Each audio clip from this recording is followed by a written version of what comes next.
Very well. Thank you for joining us. Good morning.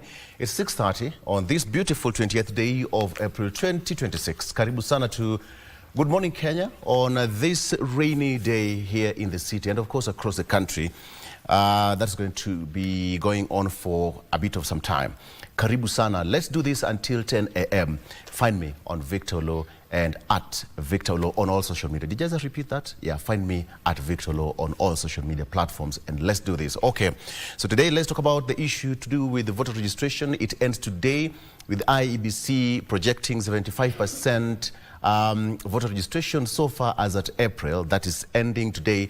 The deadline is today, and 1.8 million new registered voters in the enhanced exercise got listed. But then now, out of a target of 2.5 million, I know they are going to give an updated numbers later on after the exercise. That ends today. So we're waiting to hear from them. But let's take a look at that, what it really means with Nairobi leading in the number of new registered voters. That is coming up at 7, as well as teachers are saying that they have given the government 14 days ultimatum. They want better healthcare. Two things: voter registration and better healthcare and insurance cover for the teachers. I'll be joined by Akilo Misori. He was not here yesterday, but he's going to be here to talk about that. He's the Secretary of KUPPET, Kenya. Of course, Gibson Gesora, an advocate of the High Court, and Dennis Omondi, who is an educationist and a political analyst as well, will be here. The three wise men at 7. Why don't you do that then? Mike?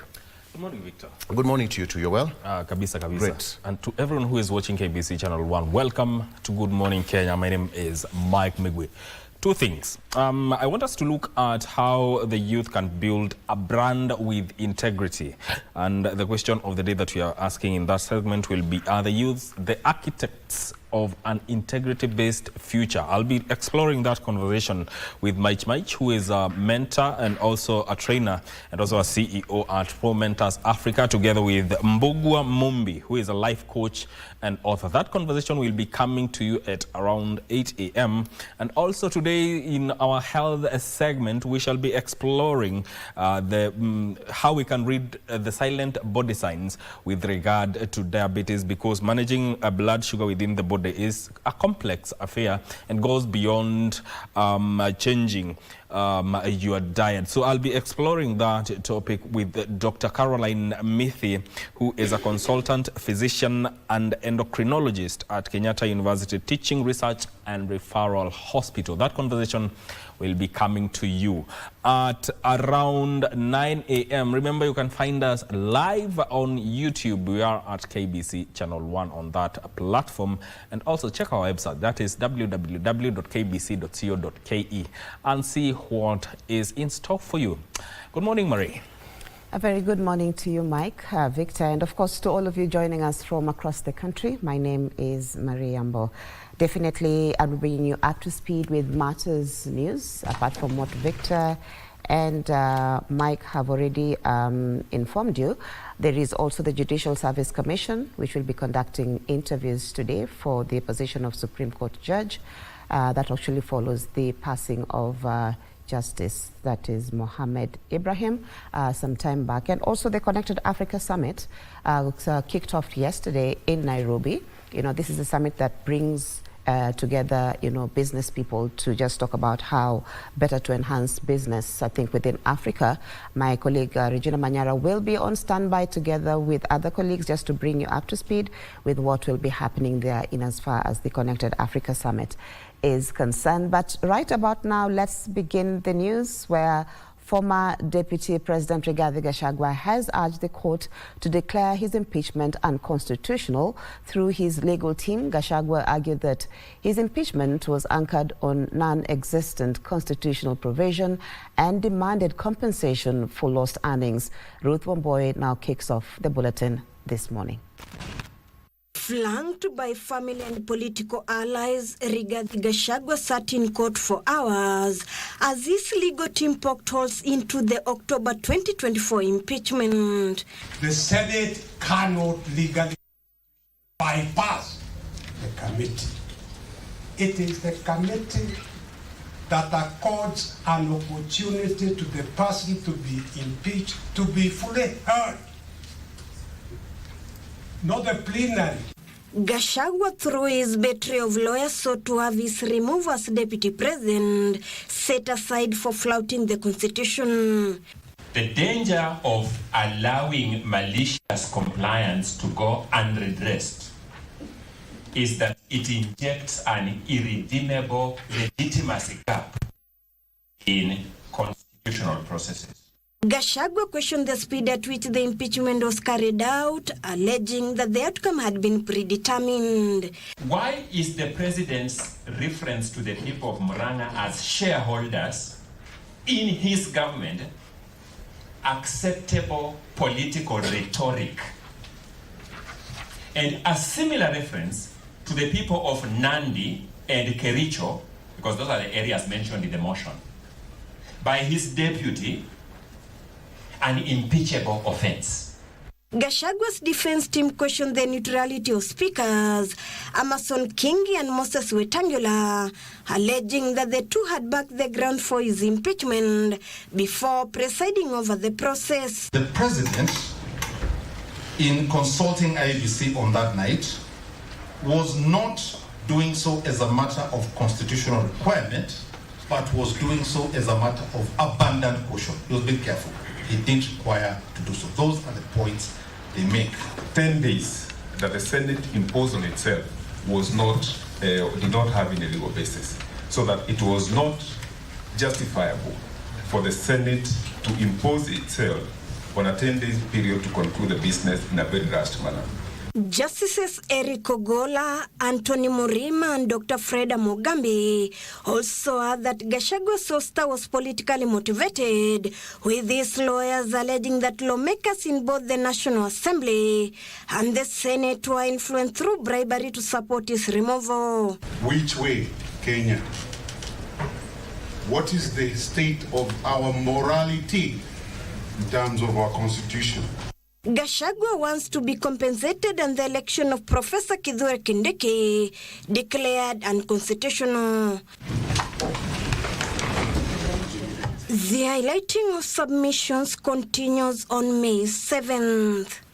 Mounting up a spirited fight, the defense team informed the three-judge bench of the High Court that there were multiplicity and duplicity of charges by the National Assembly and the Senate, which was a sham and could not sustain an impeachment process. Ruth Owamboy reporting from Milimani's Law Court. President William Ruto has called for the reinvention of Africa's health systems to transform the delivery of healthcare across the continent. Addressing the World Health Summit regional meeting at the Aga Khan University in Nairobi, Ruto urged governments to ensure sustainable health funding, regretting that Africa currently imports over 90% of its medical products. Over 2,000 delegates from 40 countries gathered in Nairobi for the summit, where the president emphasized the need to boost domestic funding and reduce reliance on external aid and supply chains.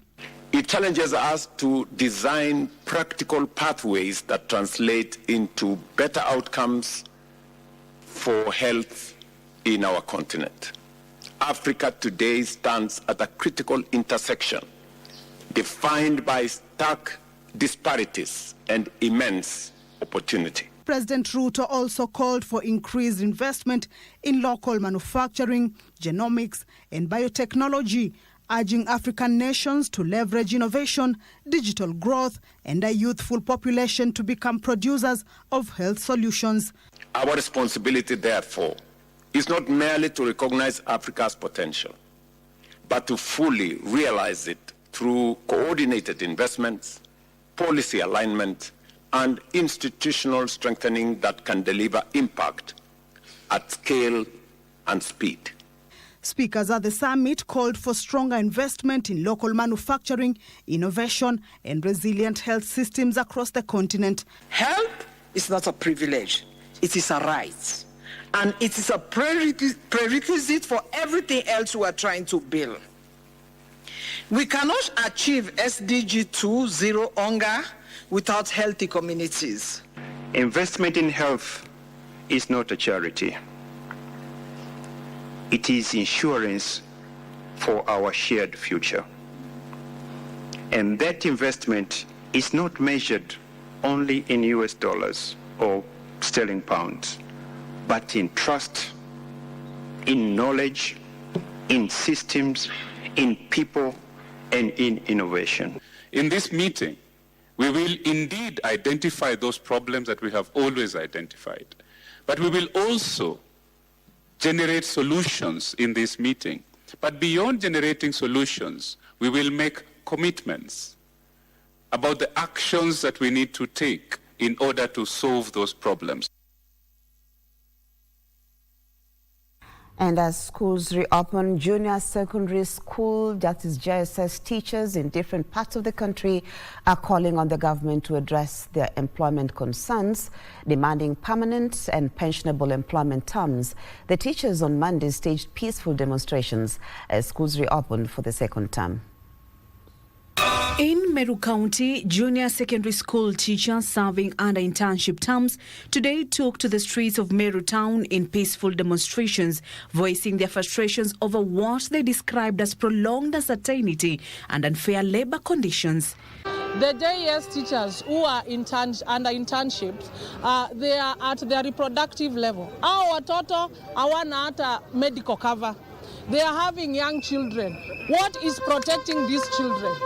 The teachers of Meru must be confirmed as permanent and pensionable. Failure to that, the message is clear that we are going to stay in the streets and not in class. Similar scenes were witnessed in Embu County as the teachers threatened to paralyze learning in all schools if the government does not heed to their demand. Kuhudumia wanafunzi wa junior katika mkataba wa kandarasi. Hatutaki kandarasi, we are qualified teachers, tunataka kuajiriwa. We are requesting the government of the day that since already the court of appeal has only confirmed that internship in Kenya is illegal, we are requesting to confirm the intern teachers in the Kenya.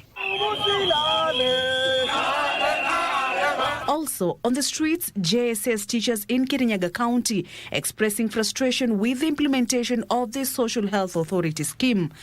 Confirm the 44,000 teachers. We need to be confirmed. Police officers wameongezwa mshahara. Wameongezwa. Kama askari wameongezwa mshahara na hata wabunge wameongezwa mshahara. Then walimu kuajiriwa si kitu ngumu kwa serikali. Na tunataka autonomy pia. Na shaa pia ishughulikiwe. Similar sentiments shared by the counterparts in Kakamega County. Tupewe insurance ambayo ina work for teachers so that tuweze kufunza, tuweze kuwa shuleni. Inapata allocation yake kutoka kwa serikali. Primary inapata pesa yake. Hii ifanyike shule kivyake ili iwe autonomous. Iran shule iwe na principal na deputy. The JSS teachers argue that they're performing the same duties as their colleagues employed on permanent and pensionable terms and should therefore be accorded the same treatment.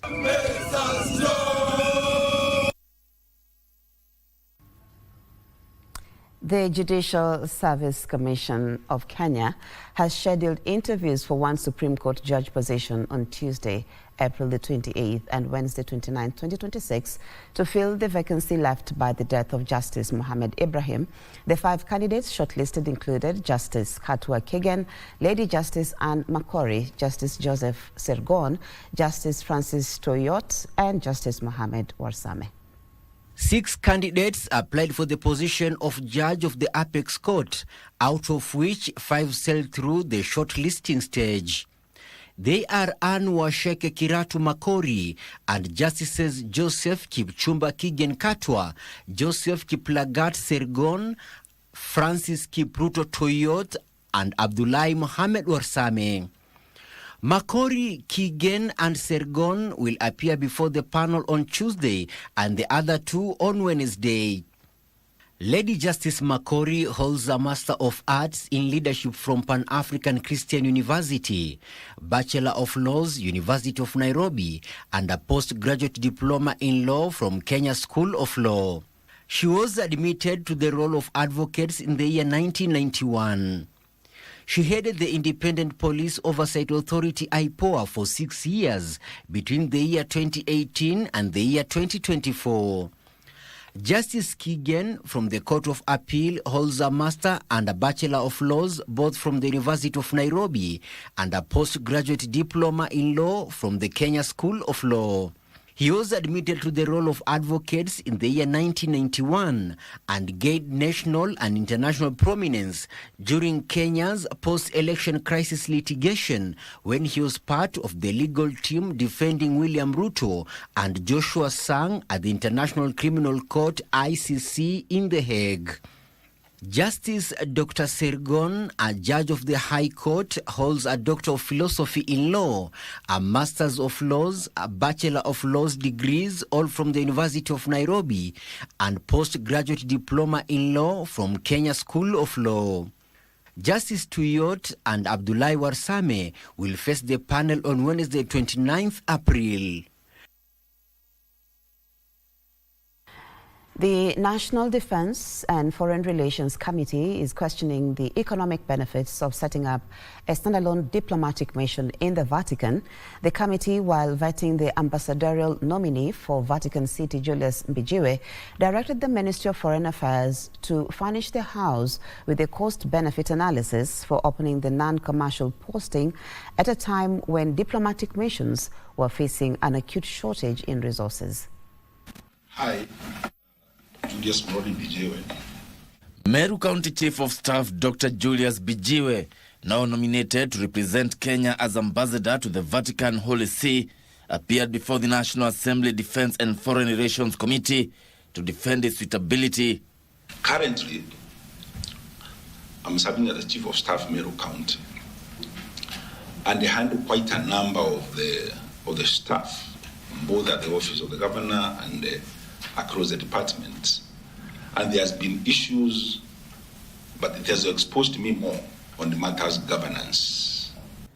MPs questioned the value the former MCA will add in the diplomatic world and the economic benefit of establishing a standalone diplomatic mission in the Vatican, a non-commercial posting. You've never served anywhere in a diplomatic position. So now that you're very green, save for your faith that you profess, what other advantage or what other opportunities do you envisage to leverage and be of benefit to our country? I feel I'm sweetened for this because, as I indicated earlier, I serve in the union.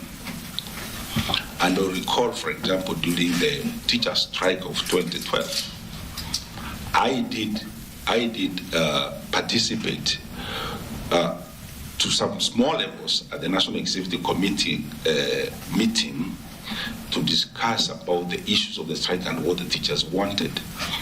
And they didn't give me a very big exposure to be able to get into negotiations, which I feel and I'm ready to be able to apply it in this field of diplomacy. The nominee called on the committee to support the new diplomatic mission since the Catholic Church was supporting the education and health sectors. Despite the lack of experience in diplomacy, Dr. Julius Bijiwe is confident that his posting in Vatican will be of immense value to Kenya. Bishop Washira reporting from Parliament, Nairobi. Now, the Connected Africa Summit 2026 kicked off in Nairobi with a call on governments in Africa to accelerate digital connectivity and cybersecurity to empower Africans tap into the global digital economy. ICT and the Digital Economy Principal Secretary, Engineer John Tanoi, said investments in generative AI alone could unlock over $100 billion annually in additional economic value in Africa. Day one at the Connected Africa Summit in Nairobi. The 15th edition of the Connected Africa Summit that is being held right behind me brings about 1,500 key players in the digital and tech industry. Africa, a key highlight this year, is on youth and digital innovation. Africa has the bragging rights when it comes to the youth.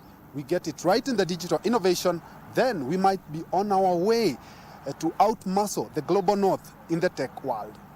The ICT and the Digital Economy Principal Secretary rallied African countries to increase investment in broadband infrastructure to open up more opportunities for job and wealth creation.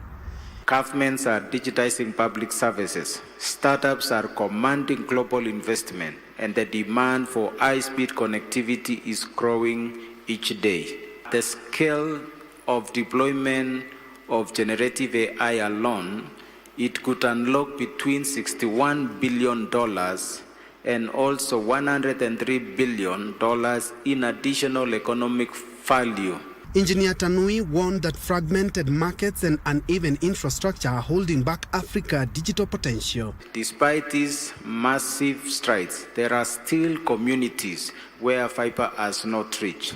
Without interoperability, we risk fragmentations, and without trust, transformation cannot endure.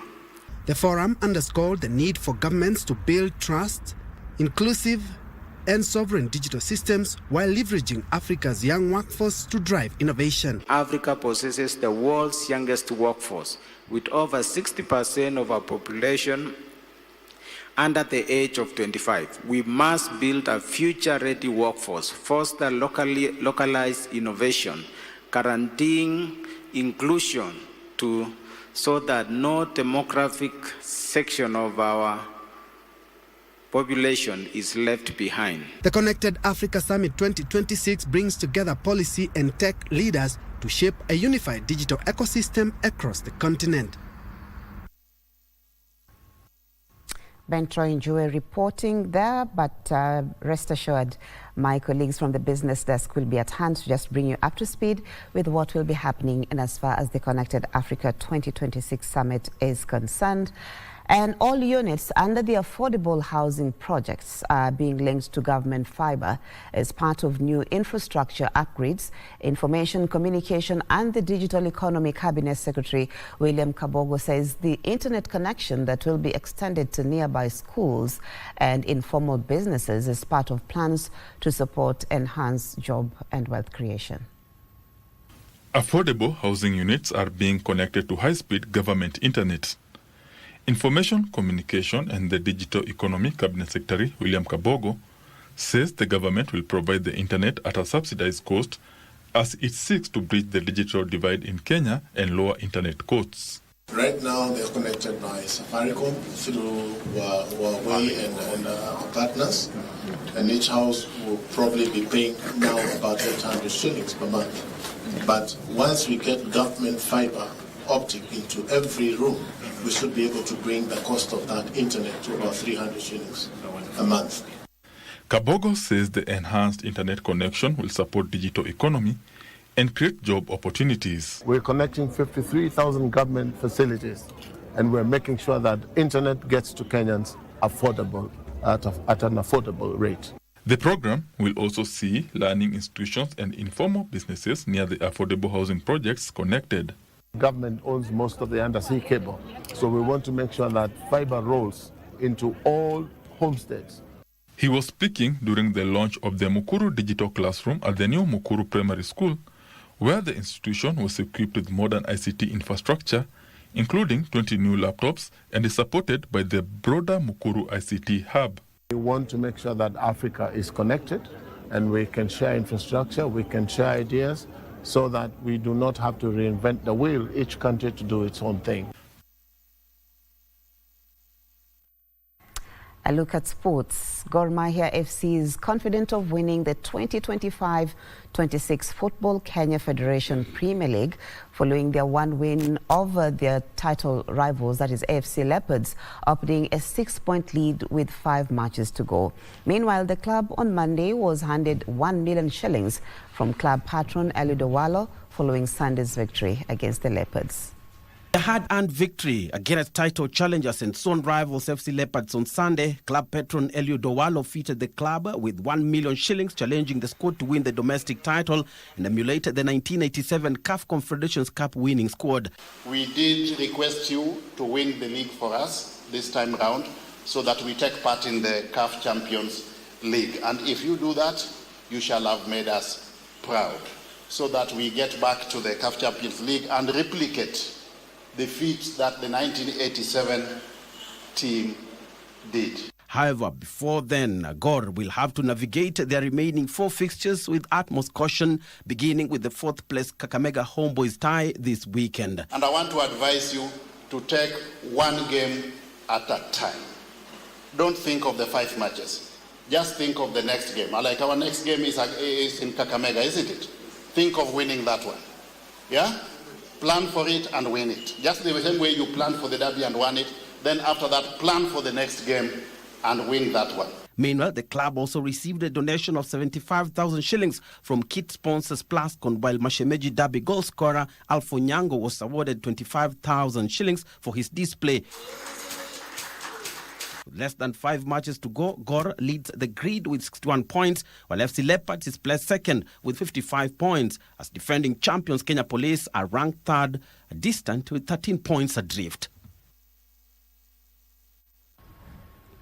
Mohit Medirata won the opening leg of the PGK Equator Tour 2nd edition, played at Vetlab Sports Club. Mohit delivered a standout performance, carding 284 to take the win in a tightly contested event. Finishing in joint second were Mutahi Kibugu and Samuel Shege, each posting a total of 287 points. They were tied with Justus Madoya, who also finished on 287. Rounding out the top 10 were Greg Snow and CJ Wangai with 289 points, Robinson Owiti and Join Lejirma with 290 points, Dismas Indiza with 291, and the trio of Njoroge Kibogo, Daniel Nduva and David Wahu all finishing on 292 points. The 4-day tournament attracted 52 of Kenya's top professionals. Monkey off my shoulder. I've been knocking on the door for some time, and finally it's opened. And the scores, of course, are good. I've seen the top 10. We had the last play on top 10 was +4. That's a very good score comparing last year's season. And the winner was, of course, -4. That's Mohit. And of course, we can congratulate him. Otherwise, in general, the scores were good. Thank you for making the time for us this morning. This is Good Morning Kenya.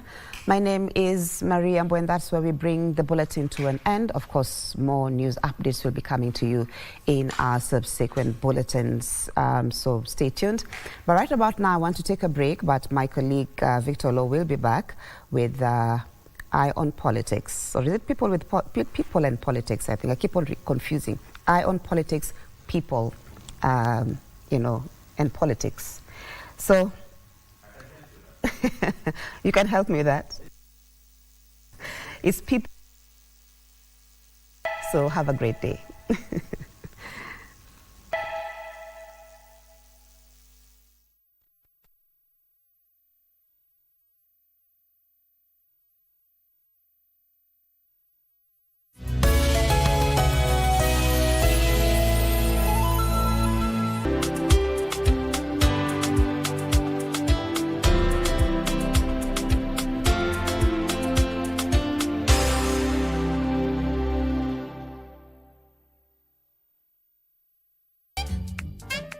I guess I'll just become a mute. Son-in-law?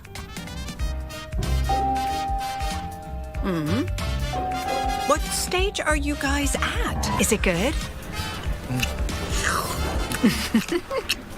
I've already got an itinerary. You don't need a visa. We can go anytime. There's Tirta Empul Temple and Ubud Palace. What's wrong? You just need a passport? After the holidays, go home and get one. If I can't do something as simple as that, then my life is just the hotel. This apartment, noodles, and beef tripe. That's it.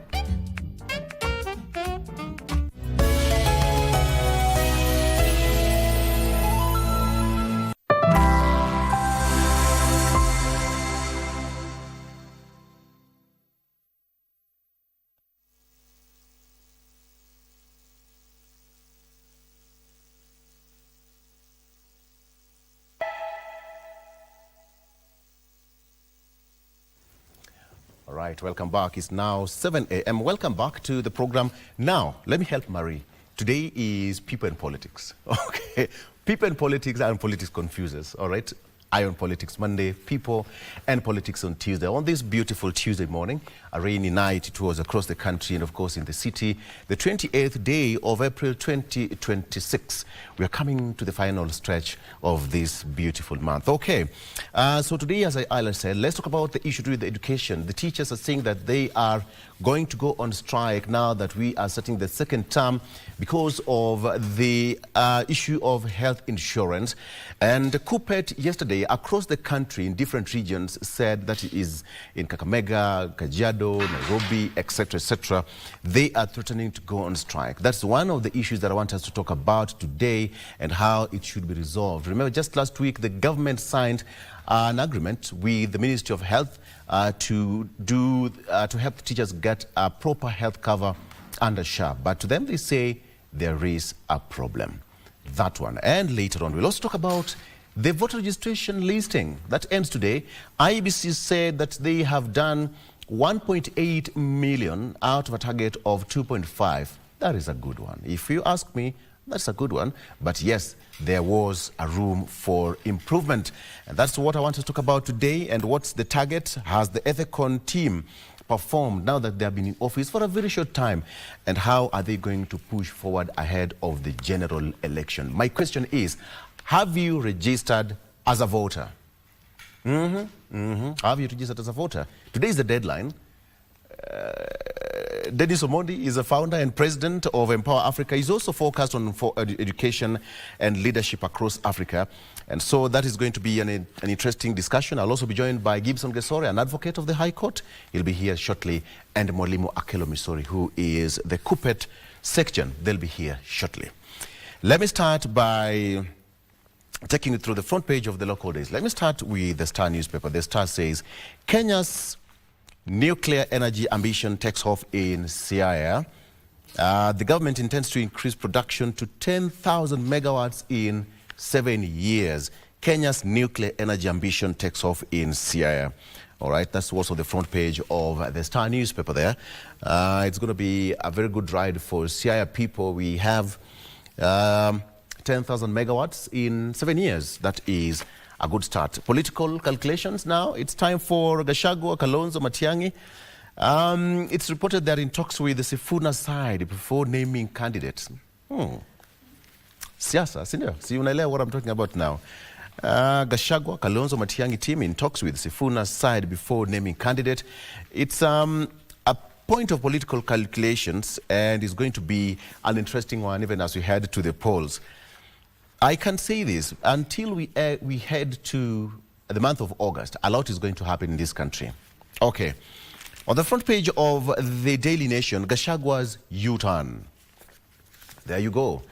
His impeachment case started yesterday at the Milimani Law Courts, and now Gashagua said that he argues hurried impeachment proceedings saw a House resolution sent to the Senate at night.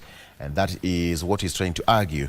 According to Gashagua, he says that he was removed from office as deputy president in 2024 following impeachment by parliament. He has also abandoned his quest to be reinstated should the High Court rule his ouster was unconstitutional. But then now the case says that instead the DCP leader is pursuing compensation for the salary and allowances he would have pocketed and had he served the 5-year term, signaling his intent to rescue his future political career as he earns a fat paycheck. That is according to the Daily Nation. All right, a case there of governor wanted by MPs over suspect 14 billion shillings payout. Kakamega Governor Fernandez Baraza is among former executives of the Kenya Electricity Transmission Company, that is KETRACO, wanted by MPs to answer questions on irregular payments of 14 billion shillings in way leave compensation. Another story about Sawe, Sebastian Sawe, super shoes and supersonic marathon speed. Interesting there, another world record set by Sebastian Sawe. Okay, the front page of the Standard finally, billion shilling suit. All right. billion shilling suit. That is former Deputy President Rigathi Gashagua, who was impeached in October 2024, had his day in court yesterday as his lawyers challenged the process, terming it rushed, biased, and politically driven. They argue that he was denied a fair hearing and raised concerns and claims of bribery and ignored court orders. If he succeeds, the case could open the door to billions in benefits and compensation claims against the state. They're all highlighted there in terms of, his tenure, etc., etc., etc. You can take your favorite paper and read more details for yourself. Dennis Omondi, founder and president, Empower Africa, is also focused on education and leadership across Africa. Dennis, good morning and welcome to Good Morning Kenya. Good morning. Karibu sana. Asante sana. Hearing what is on the front page, let me start by asking you, front page of The Star, Kenya's nuclear ambition, energy ambition takes off in Siaya. This must be close to you. Are you aware of this? What do you make of this? Yes, I'm aware of that. And it's something that has been... I was in Sakwa the other day, and they're not very happy about it. Yes. Because they're saying that it's very unclear what this thing is doing. And I think they are very worried that this thing is going to take away jobs from them, and and then there's also the idea of, I don't know if I'm sure the people who are doing this have talked about it, but the nuclear waste, just a small leakage of this thing can cause a lot of harm for the people of Siaya. And so I hope that the people that are doing it, the idea is good, increasing production to 10,000 megawatts in 7 years. That's not a bad thing. But what price are we going to pay for that? That is the question. Yeah. Okay. But of course, there's a lot of feasibility study that has taken place ahead of the launch of that and the power plant, that is. But look at it this way, 10,000 megawatts to the national grid, that's not that bad in 7 years. No, that's not bad. But again, what's the price? And I think there's need to be a lot of education for the local people to be told, when they hear nuclear, they freak out. And so even in countries that have this done well, they need to really educate the citizenry. What is this about? What are the benefits for them? Because right now, I think we are in a very heated political ground right now in Siaya. And so this thing can be easily politicized and lose focus on what is really going on and the benefits of it. So I think the people that are involved need to really do a lot of education to the local people there, telling them how is this thing going to impact them, impact their daily life. Is it going to displace people? The compensation bit of it, is it a fair compensation and all that? And of course, right now, there's a lot of distrust with this thing. Like you look at the Ramula gold stuff in game, for example. That's a good thing. But again, the education of it is not good. And then what is being shown in media is not the positives of it, it's the negative of people. What are we missing? I think it's the rush of people doing things without preparing the citizenry and not really taking them as important. So this is my land. I've lived here for a long time. Talk to me. Tell me what you want to do. How is this thing going to benefit me? Because you can't just bring people from outside and displace people that have lived there. Some people there have graves of their great-great-grandfathers. True that. And their families. And so, and then when they protest, the GSU comes and they're beaten up, and that just puts a bitter taste in their mouth. And so these are things that need to be done slowly, and then let's make it very clear what you're trying to do to people. Don't just sneak up on them. And then I think one of the things that Siaya people are worried about is that all these developments are meant to benefit people from outside of Siaya and not people from within Siaya. And I don't think the narrative of how these things are going to benefit Siaya people is being addressed. They're addressing it, but it's not as loud. So the question is how it's being addressed. How it's being addressed, are they talking? Who are they talking to? Because you can't tell me that you have people, Game is a very big constituency. people over there have lived there for a long time, and you're talking to 7 people or 17 people or 100 people. But this thing is going to affect a whole constituency. Yeah. And so, and then when they protest, and then you meet that protestation with violence from police, you know, it just puts a really bitter taste in their mouth, and they don't want it anymore because it's not helping them.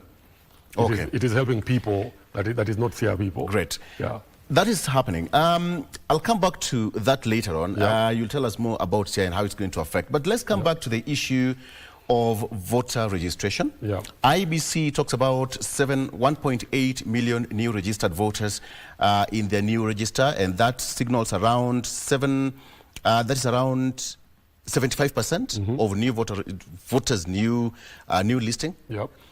What do you make of that? 2.5, a new commission, 1.8, that is not a bad start for Ethicon team. No, it's not. I think for me, the issue is not just the number. Is that number, where are those numbers? You know, if the 75%, majority of that 75%, I'm assuming is in Nairobi. So I'll give you an example. I'm very familiar with what's going on in Siaya, for example. As we were talking a few weeks ago, we had the Nikokadi campaign, and we went to Bondo, and we're talking to people there. Yes. And as I'm talking to these people, young people don't want to register for vote in Siaya. So then as I talk to them, I ask them, why don't you want to register? So the euphoria in Nairobi that you see online, for me the question is that euphoria replicated all over the country, or is that only euphoria in Nairobi, where the voting registration is really hyped, but then in other counties, it's not as hyped as that. So for example, these guys, as I talk to them, I ask these young people, why are you not registering to vote? They say, there's nothing for me. The person I was voting for is dead. You know, and so, like for example, in my county, yes, everybody was registering to vote for Raila. And Raila is no longer there. May God rest his so there's no motivation. So there's no motivation to register to vote. Yeah. So now we have to do civil education and tell them that we as Luo Nyanza, for example, we need to stop our obsession with national politics. And we need to start now focusing on local politics. So we didn't do research on our MPs in the past, on our MCAs, on our governors, on our senators. So what will happen, they benefited from the fact that Raila was on the ballot. And Raila was the Orange Party, and we had this 6-piece thing going on. So they go vote for Raila, and everybody else that is under him just gets a pass. Yes. You know, but now that is not there. I was talking to a Boda Boda lady, and after talking to her, she said, Dennis, up to today, I wasn't going to register to vote. But because of what you told me, now I'm going to register to vote for you as the next senator of Siaya. And so then I was like, we need to go out there and tell people the importance of voting for local leaders. Because those are the ones that are going to affect their lives every day. Your MCA at the ward level, your MP at the constituency level, your governor at the county level. Those are the guys that are going to make sure that resources reach to you or they don't reach you. Yeah. How do you now distinguish between the national politics and devolved units? Because from what you've said, you're saying that Wanjiku should focus more on electing local leaders as opposed to the national platform. Yeah, and there is a place for national politics. But the guy, the evolution was brought not to advance the national politics, because the national government is fine. They're going to collect their taxes, they're going to be fine, because they're in charge of the pass. So they're going to be fine. The person who's not going to be fine is the person under there at the ground level. Yeah. And those are the people that this devolution was made for. So that development can touch not only Kenya, but Kenya is big, 47 counties. The person at the ground level, local county level, that person needs to be reached, and development needs to reach them. Whether it's roads, whether it's healthcare, whether it's education, those things need to get to them. And that is what the devolved government was brought to help people. Unfortunately, most of us in Kenya, we are so concerned with national politics. And then we forget that national politics is good, but it's the local politics that actually is going to help you. Don't you think we've just been conditioned like that by the national we have been leaders conditioned and the politicians like that. themselves? That we are so obsessed with the national politics and forget about the devolved functions and units. Exactly, and that is the thing that right now we need to start being extremely loud about and talk to the people and say the president is amazing and is okay, But at the end of the day, it is your MCA that is closest to you. And so the person that is closest to you is the MCA. So the MCA should be you should actually do a research on them. You should know who they are. You should know what their seras are. And then you go to your MP. And then I'm discovering that most people talk about civil education. They don't know the function of these people. So I'm having a lot of trouble as a senator. People asking me, what are you going to do for me? Are you going to build roads? Are you going to bring electricity? Are you going to bring water? I'm like, that's not the work of a senator. You know? And so now we have to do civil education, even as we talk to people about the needs and the solutions for their problems on the ground. Okay. Yeah. But you said, national politics is amazing.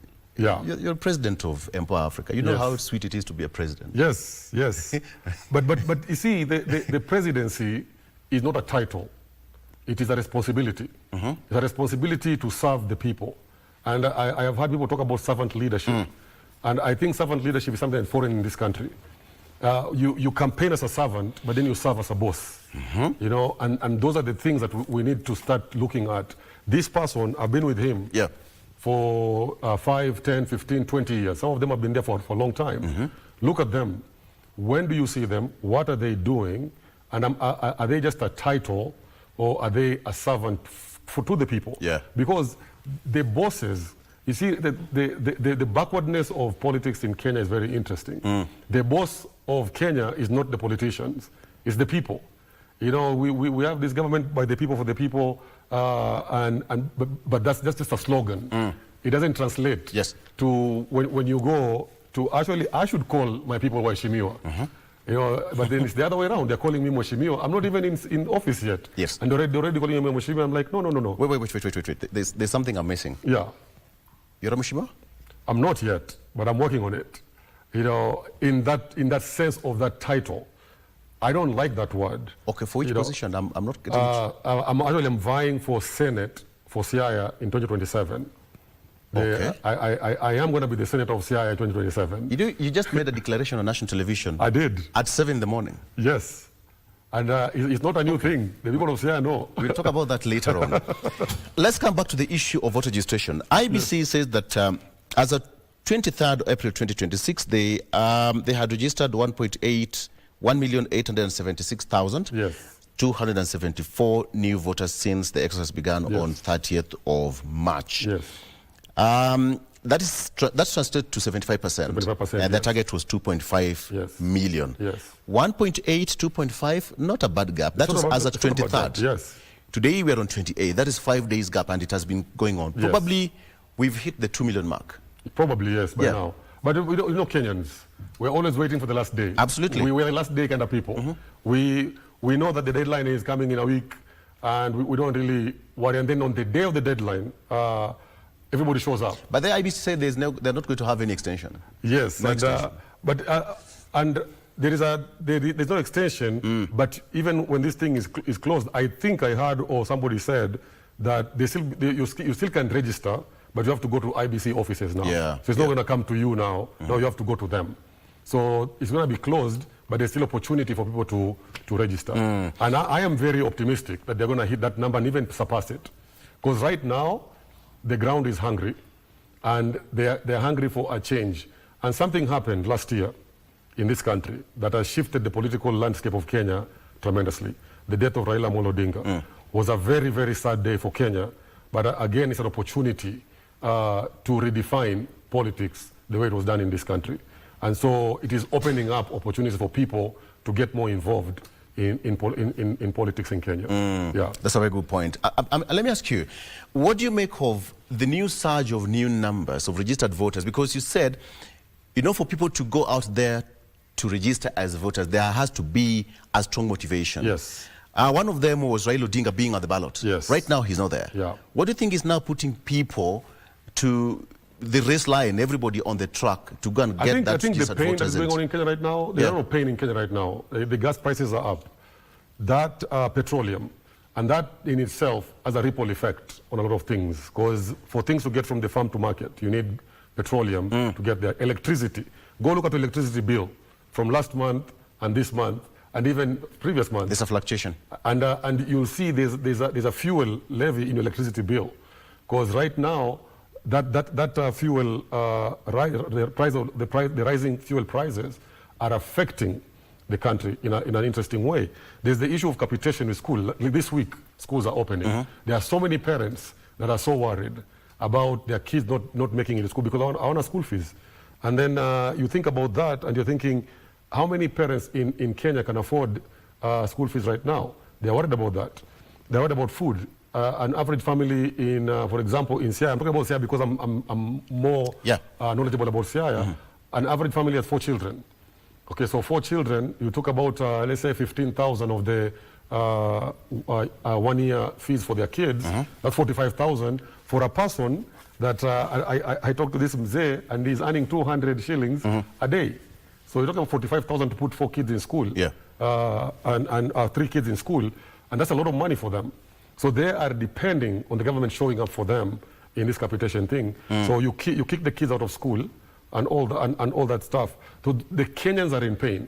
The Gen Zs are out there, and they're refusing to forget what happened a few years ago. Their colleagues being killed, and the big issue of the financial bill. I was hearing some Gen Zs telling me, we're not forgetting. Everybody that voted for the finance bill is going home. And I was like, really? So we are not dealing with ignorant electorate right now. We are dealing with very informed electorate. And the young people in Kenya right now are very educated. Are the leaders reading in between the lines? I don't think they are.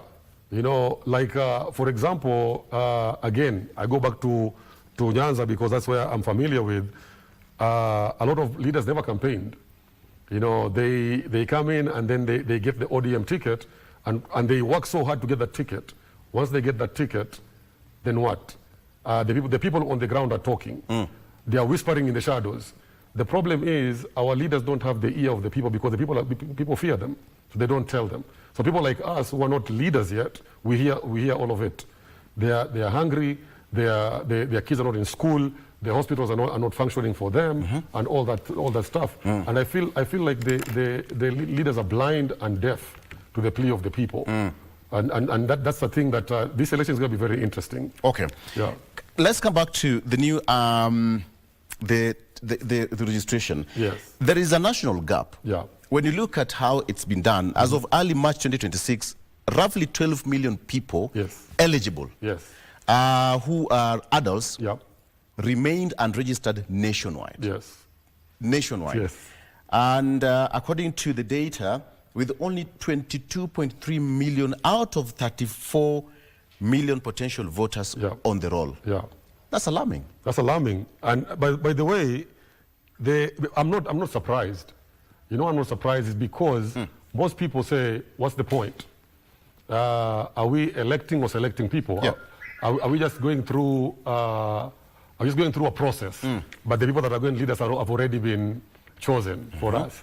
So there is that voter apathy where people don't really feel like, why should I line up to register and then line up to vote? And the result has already been determined. That is what they're thinking. And so for me, I'm like, no. If you vote and if you don't vote, both of those things, making a decision to vote and not to vote is a decision. And so we need to have these people that are eligible to vote, register to vote, and have a little faith in the system. You know, I have this thing that I tell people, I say, if you want rigging in election to end because that's your concern, what do you do then? What you do is this: make it too big to rig. If you make it too big to rig, then, and how do you make it too big to rig? Go register. Get as many people on the registration and get them to vote.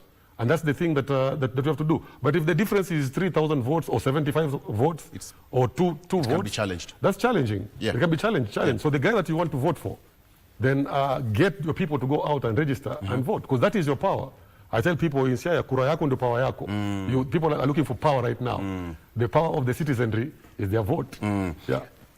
Come back to this. When you look at the regional performance, Nairobi is leading. It is leading. Nairobi is leading. Yes. Okay, we will say because this is a capital city. Yep. So many people don't want to travel back to their local villages to go and register as voters. But then come think of it. Nairobi is now leading. As at the last update, 96,000. 897, followed by Kiambu. Okay, just next door. Nairobi is 96,000, Kiambu is 46,000, Kakamega is 40,000. Yep. Look at it this way. When you look at the national, the top counties, does it really translate to the final voter turnout at the ballot? Before I answer that, let me say this. Those are interesting statistics, and they're very telling. For me, statistics tell a story. They're not just numbers for the sake of numbers. They are numbers for the sake of a story. You look at the people that you've talked about. You talk about Nairobi, Kiambu, Kakamega, and what else did you say?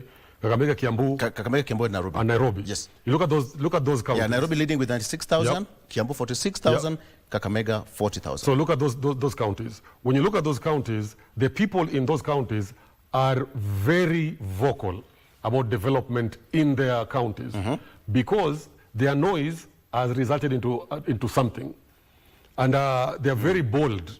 And so you see development in those. If you look at the development in those three places that you have mentioned, compared to other places in the country, you will see a big gap. And so those guys, you see, they show up, they participate, and so you see the difference in their counties. The other counties that you didn't mention that have lower voter turnout, the problem is that now their leaders are not put on toes, so they can just coast through the 5 years and do nothing, and nobody's going to protest. In Nairobi here, man, you don't work for people, they're going to show up. In Kiambu, you don't work for them, they're going to show up. In Kakamega, you don't work for them, they're going to show up. In other counties, they're tired. They're saying, what's the point? You know, somebody gave an illustration of fruit flies. They did an experiment with fruit flies. They put them in a jar and they closed the jar. And the fruit flies were flying and they're hitting the jar. And for 7 days, they did that. So eventually, after 7 days, they opened the lid and the fruit flies stopped flying because they thought that the lid was still there. And I think when you think about what's going on in Kenya, the lid has been removed and nobody's flying because they're thinking that the lid is still there. So for me, I'm saying, start flying. Start flying. Start flying. They know. I've heard that for the first time. It's quite interesting. Yeah. Okay, let's fly for a break. Okay, let's fly and go for a break. We'll break back. We'll fly back after this. Stay with us.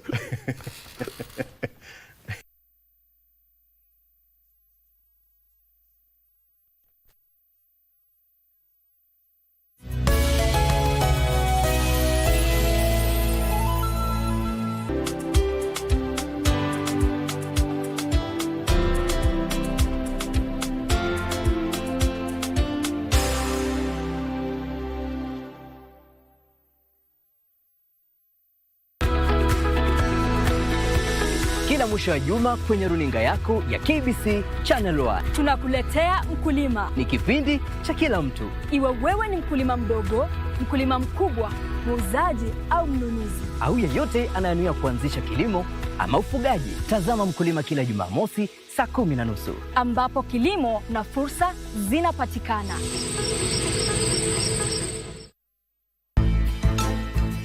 Under the Kenya Kwanza administration, the city is becoming a model of modern African progress where vision meets delivery.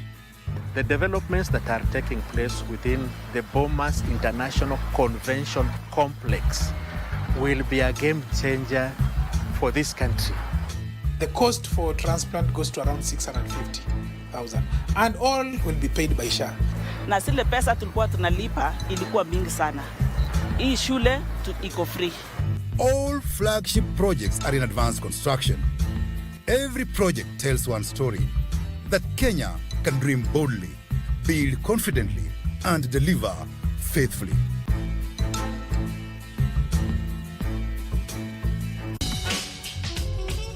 Making declarations and proclamations over your children, and you did that while they were in the womb. So what is it like now that he's grown? He's an amazing prophet, teacher, writer, watching the fruit of those prayers in your sons. If we knew we didn't have money for food for tomorrow, we would fast and pray someone would share a meal with us. Sometimes I wondered, does God see us? When I looked into the mirror, I saw nobody. It was just an empty soul. I couldn't see a reflection of myself. When I put my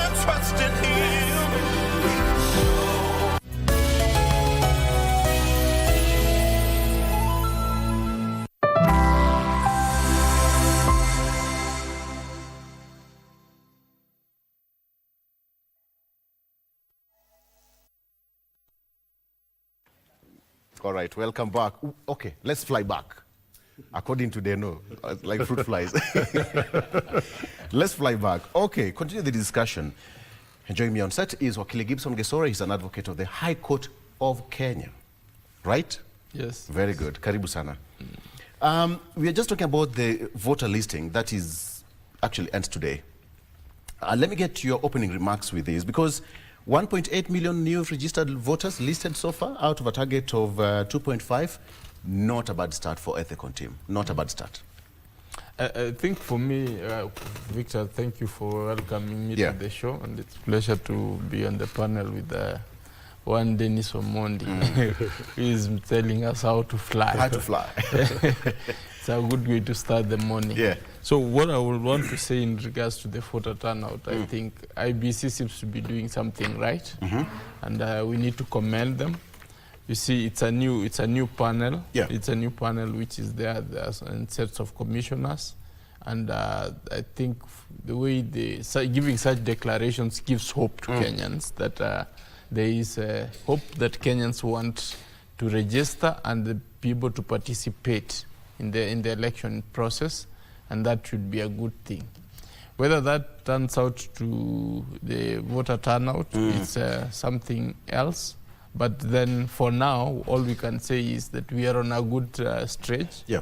And the IBC needs to be encouraged that they have done a good job. Something I would be able to allude to that could be, you see, the voter turnout, the voter registration largely is for new people, because, I mean, the former people, unless you are living in under a rock, you ought to have registered by now. So it means with the numbers we're looking at are for the young people. And that is giving a very positive vibe that our young people really want to register and participate in the election process, as opposed to previously, where there's been apathy for the younger generation, where they've been thinking that nothing will change. That means that there's something which is triggering them and telling them all is not well, you guys need to actually be able to participate in the election process.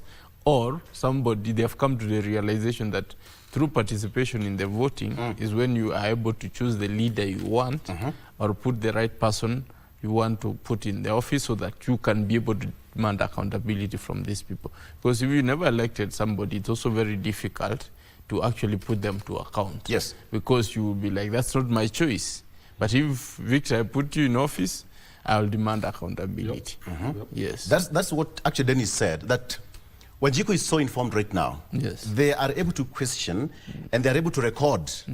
Actually, they are able to record all the promises that they are made. Right now, you can see on social media, everything flying. We can take you back to the days and say, this is what you said, Dennis, and this is what you said, Gibson, when you're campaigning in 2017, whatever it is. But then now, IBC is dealing with an informed lot of generation altogether. Let's talk about the motivation. 1.8 million new voters and up to 2.5.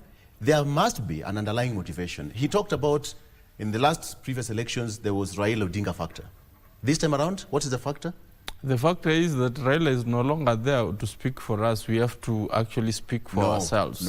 We have to actually stand up. You have to give Raila a lot of hard work there. Yes, we need to stand up and be counted. You see, when you have a father, Victor, I always use this analogy. Nothing seems to push you so much because you know he's there. I mean, there are things he will do. Being just around is good enough. You know, I mean, you don't have to keep making. There are some decisions which you not need to make. Yeah. But when he's not there, you have to do all the hard work of thinking. So I think this is Kenyans realizing that the curve of the father, the figure which was there, politically, it's no longer there, because now politically we can actually say that it was Raila and then the president and then the former president. Former president is already retired, so his role is peripheral. It's very peripheral. So that we are looking at the current president who need also to have somebody to check him. That person to check him is what we don't have. That was Raila for us, but now we need to have ourselves we need to step up as Kenyans. Yeah. It's just a natural, because power, they say power boss a vacuum. So there's been created a vacuum, so Kenyans have to move a notch higher and be able to fit into the bigger shoes of checking government, which now whoever, because every other time Kenyans, anything, even the fuel could change, they would be like, has Raila said anything? This time there was nobody to speak, so I think they tried to pull some small demonstration, it never worked. So that tells people all is not well. If you need government to account, you guys have got to actually do the work. Okay. Dennis, what do you think IBC has done so differently? Ethekon and his team, they have not been in office for long? I think what they've done very well this time around is we're not talking about IBC as much. Yes. And for me, that's a good thing. You know, you go to a wedding, you don't talk about the bridesmaids. You talk about the groom and the bride. And that's the center of the wedding. And for the longest time, every time there is an election, the people at the forefront of everything is IBC. So for me, I like that nobody knows. Even right now, you walk the streets, you ask somebody who's the chairman of IBC. Now, to begin with, his name is really hard, you know. So, but even with that, you're like, who is he? What are you trying to say? No, it's a good thing that people. That means that they're working. If you don't know them, that means that they're working. But you're seeing their work. So for me, I'd rather see what you're doing than know who you are. Yeah. And that is what, for me, that's a really good thing. That they're not the center of attention. The center of attention is actually voter registration. And for me, that's a change, and I love it. So whatever they're doing, keep doing it. We don't want you to be the center of attention in any election. Yeah. Wakili? Because you said that you'll walk in the streets and you'll ask somebody randomly, who is the chair of IBC? They'll be like, they'll talk about the past chairman. Yep. Yes, I mean, there's been, the office has been demystified, I would want to say, by having the new guys in the office. I mean, it's true. If you ask people in the streets, you ask 10 people, hardly 2 people will tell you the full names of the IBC chairman. And as he said, that could be a good thing, because change is as good as rest. Yeah.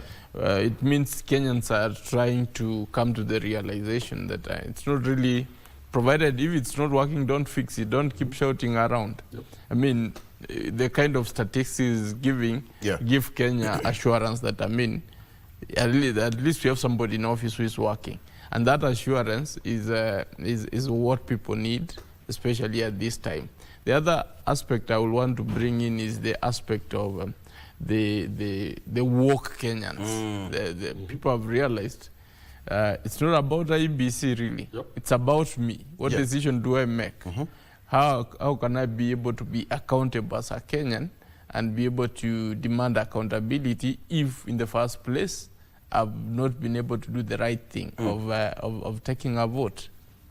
And that is very important, especially for the young people. I think I need to commend them that if we keep at this game, ensuring that our younger generation can be able to actually participate in electioneering process, then most probably, because there's so much at stake for these young people, because they have their full lives ahead of them.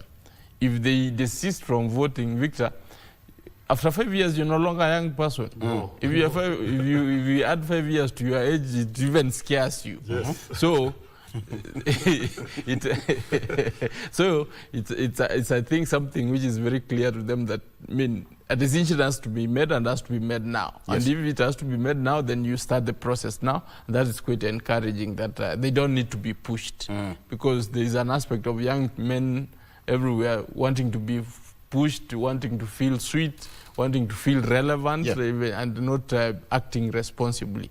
So as Kenyans, we need to be proud of these young men and say that they're actually on the right track, and we need to encourage them and tell them, let them walk the talk all the way to the ballot. Okay.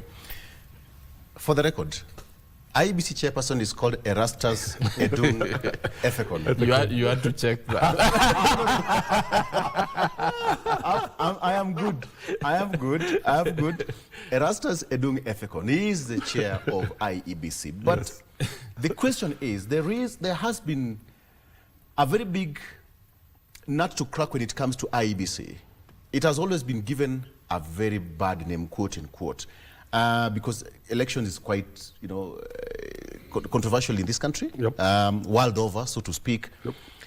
But what do you think that they're trying to change to give that commission a new face altogether? What do you think they're doing quite differently? I'm starting with the lead. What are they fixing that was not there in the past? I think for me it's the focus on the numbers of registered voters, because like you said, IBC, the trust level of people with IBC is really low. And this goes over many years before every election. The headlines is IBC. So people they don't trust IBC. And I think IBC right now, what they're trying to do is to regain that trust. Now, one of the things that they shouldn't do is hide. Because, I said, and I'm going to contradict myself here, that not talking about them is a good thing, because that means that they're not the center of attention. For just loss of power, work in silence. Yeah, work in silence, but at the same time, what are they doing in this silence? Are people being told what's happening? Because at the end of the day, is it just, are they hiding? I mean, they're going to show up and it's going to be business as usual. And so that's another thing, that if I was in IBC and I was advising them, I would say, even as you take a back seat and let the voter registration be the primary focus of things, also in the background, be telling people what you're doing differently from previous years. Does that make sense? Yeah. Yeah. Go ahead. And then it's about the communication and the packaging of the whole commission. It's independent commission. Initially, Wakili, there was that aspect of how independent is this commission? And there had been a lot of accusations and allegations that there was an interference by the executive, that the commission was working in cohort with some of, the state capture and all that. I know we are all aware of that word, state capture.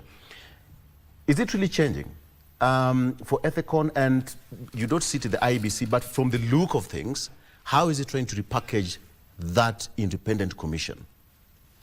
I wouldn't be so sure what he's doing, but what I can only say is, Victor, is that when you see that the captain is well qualified, you don't have any question. His experience is right.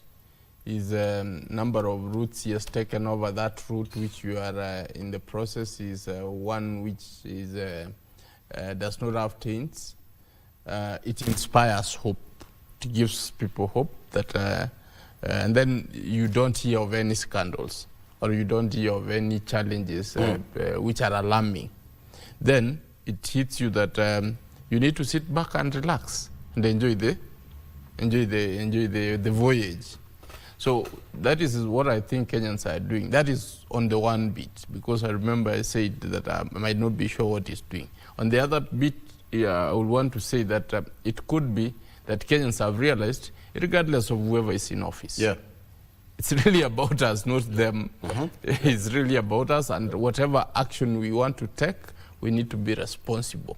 The only thing IBC is responsible for is for counting what I've voted, not anything else. These other things are just statistics. They are just doing their official duties. Like you can wake up every day and brush your teeth and take breakfast. That is their business. But the grand decision about how the Kenyan governance plays out is not about IBC. IBC is just to count what you've put in the ballot and then declare who has the most. Yes. So that realization, that political maturity for Kenyans is what, especially for our younger people, as I've said earlier, is what is encouraging to me this morning, because I'm looking at Kenya where we will need to be able to walk the talk with all our young people. Remember, why is this important to me, Victor?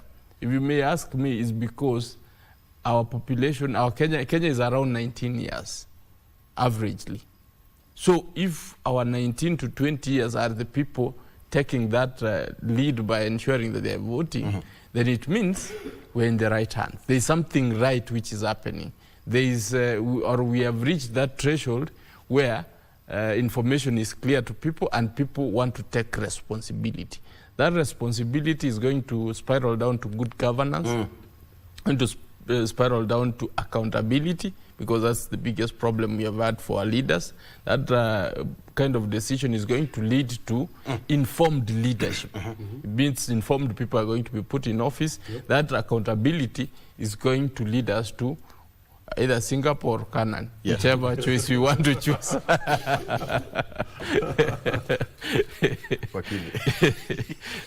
And give us power. It can give us power to be wherever you want to go. Yes. Victor, I think there's something that Joaquin said that I want to hang on to a little bit. When you talk about IEBC, there is fear. How do you remove fear from people? You inject information into into people, and where information is lacking, fear grows. So people are growing in fear when there's no information, and this can cut across everything that we're trying to do. And so this IEBC, and I like what Wakili said, people need to know what is their work. Their work is to prepare the country for election. The people go and vote, and after the voting is done, they count the vote and they declare who the winner is. And so those things we need to teach the young people. You have to realize those 19-year-olds you're talking about, 5 years ago, they were 14. So they didn't know anything about election. So we can't assume that people have knowledge. And the Bible says, my people are perishing because of lack of knowledge. And that knowledge, when it is instilled in people, it reduces fear. And when people are not fearful, then they are more free to express themselves and to trust. Because now I have information to compare what these people are doing. I don't know if these 19-year-olds and 20-year-olds that were 15 and 14 a few years ago know what the work of IEBC is. And so I think it is upon IEBC to go out and realize that the majority of the people that are going to vote in this election are informing themselves through social media. What do they really care about? Because Gibson, we can talk about this. You know, they talk about the constitutional change. We've talked about, you know, whatever happened in the past. 1992, there was the multi-party and all that, the constitutional change. But what is going to be so different this time around? Because it's a complete lot of new voters. We have got the older generation who are perennial voters, yes? But there's another lot that IEBC says that they have registered. So what is going to be different this time around? What is informing them? They're informing each other. Like, for me right now, what is the source of news for these young people? It's themselves. You have so many TikTokers and so many influencers who are their age. But they're getting that message for them to go and register voters. Yeah, well, that's a good point. Do they care? They don't trust the old people and the old systems. They trust each other. Then there is a gap. There is a lack of and so trust deficit. Whatever, trust. No, there's no trust deficit. There is trust, but where is that trust in? The trust is in themselves. So no, amongst the generations. Among the generations. So they'll go on TikTok and say something, and by the end of the day, that's a trending thing. You know, Nikokadi, a few years ago, how do you trend Nikokadi? You know, you can't trend it because our source of information was sanitized, organized, produced information. Right now, I get my phone, I record myself, I throw it to my 300,000 followers, and they trust Dennis, that's why they're following me. And what I tell them now is the truth. So their truth and the truth. So you have to, there's the truth, capital T, and then their truth, small t. And those are the things that we need to synchronize and say, is their truth the truth? Or is their truth just a truth that they have manufactured and they're believing it? Yeah. I mean, look at that gap and what they believe in. The younger generation and the old generation, I talk about the trust deficit. Nyinyi mulifanya nini, hii ilikuwa time yenu, you've heard of that statement a lot. But then how do we bridge that gap? Because democracy will still remain constant and probably at some point isolate from the other side of what you want, and it's not fair, it's not calm, it's not stagnant. Democracy will always shift. But then how do we bring this younger generation into the fold and tell them, you know what, people, okay, fine. Whatever happened in 1963, we are in 2026, this is what has happened. So we need to vote. Social media is here. So how do we use the conventional way of passing the message then and the social media? Wakili. I think for me, Victor, I mean, these are interesting times. Our interesting times are already with us here.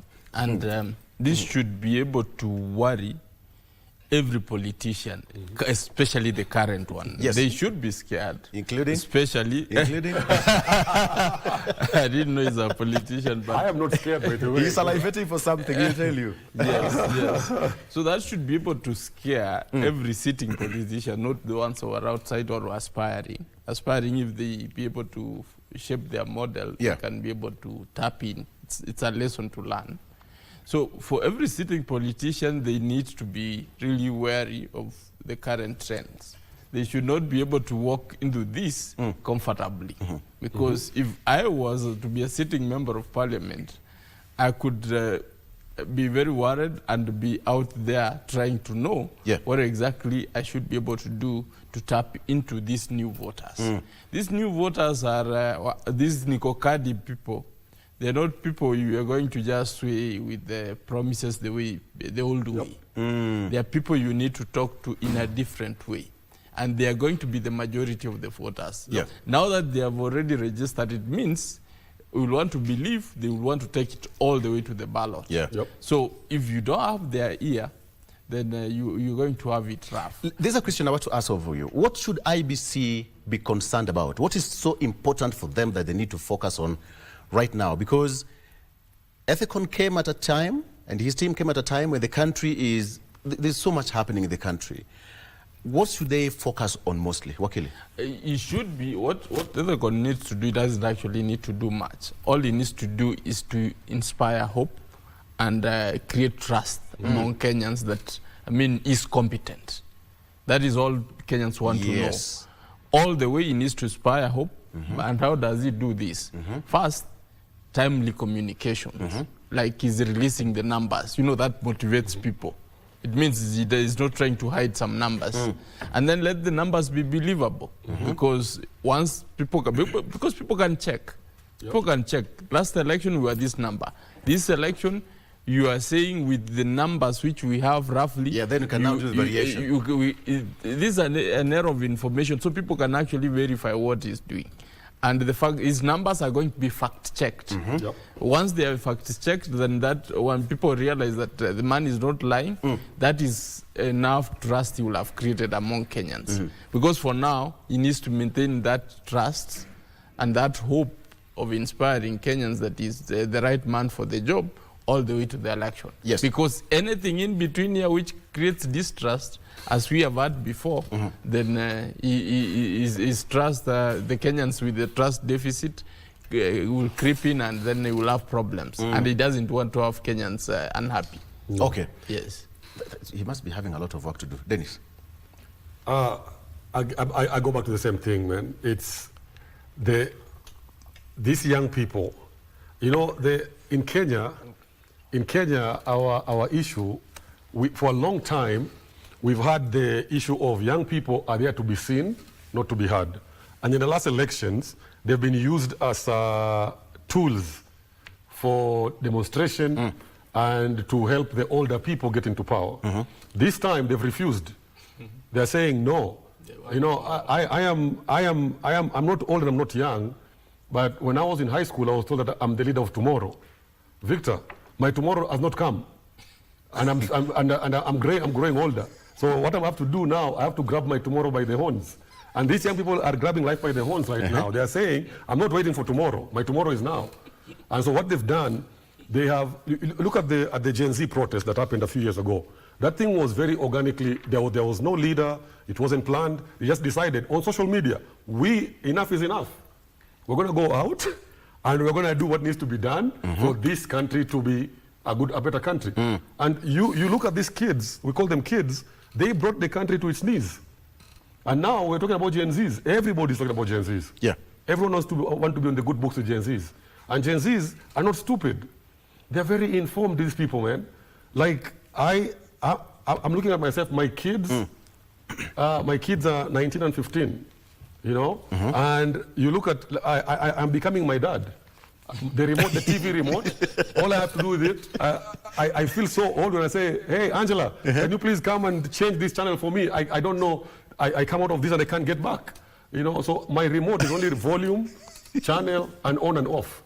I've become my dad, man. I used to laugh at my father. And those TVs were very simple. Yeah. But now, we are in a place where these people, let us not underestimate how brilliant and smart Kenyan young people are. They are extremely smart. I listened to some of their arguments on online, and before even news has hit the mainstream media, it's already out there. And they have the information with them. So at 7 o'clock, I watch KBC, KTN, whatever, Citizen and all that. They're telling me I already know. So they don't watch news anymore. And do you know who's responsible for that? Who? For their brilliance? It's Akelo Misori. What a good segue. He's the man who is putting all that brilliance in their heads. Yep. You are taking all the accolades. You can hear how they're talking about the younger generation are well informed, and that is because of you, but you want to go on strike. Why? Because of the reasons that you are trying to advance in this discussion, that most of the things are not being done correctly. But that one aside, it is a very difficult process to organize an industrial action. You know, when you come here, you always talk about strikes. Strikes are categorized in so many forms, like the ones which are organized by labor, organizations like ours. There is a process. So that process must have a real reason for it. Yes. For it to begin. For example, if I take one example here, if, for example, we are dissatisfied with the manner in which our health is being organized, then we can say we cannot stomach it anymore. For us to be listened to, we must use the tool of last resort. But it has not reached there yet, because we are still engaging, and I think we also want the facility to work for us. Yeah, because if we don't have an alternative, we cannot just perpetuate a standoff of that sort. That's why the youth that we teach are such brilliant. They know when the teacher says that this thing is bad, it is bad. And therefore, they now go to the extent to which that thing is bad.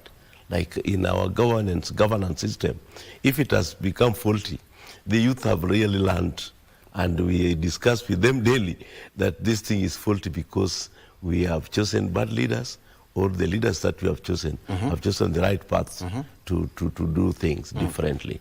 They are not following the right procedure. We have got the constitution which is not being followed, and we have got also enabling acts of parliament which are not being followed, even by the same parliament itself. Yeah. So how do you still expect the youth to watch you as you mess up the future for them? You know one thing, Mwalimu, Mwalimu Akelo Misori is the Secretary of KUPPET. We started it on a high note. Yes. Karibu sana. Thank you. One of the biggest issues that you have is SHA, the health insurance, and the health cover for the teachers. Just the other day, you signed an agreement with the with the Health Cabinet Secretary, Eden Duale. What has changed within a couple of days?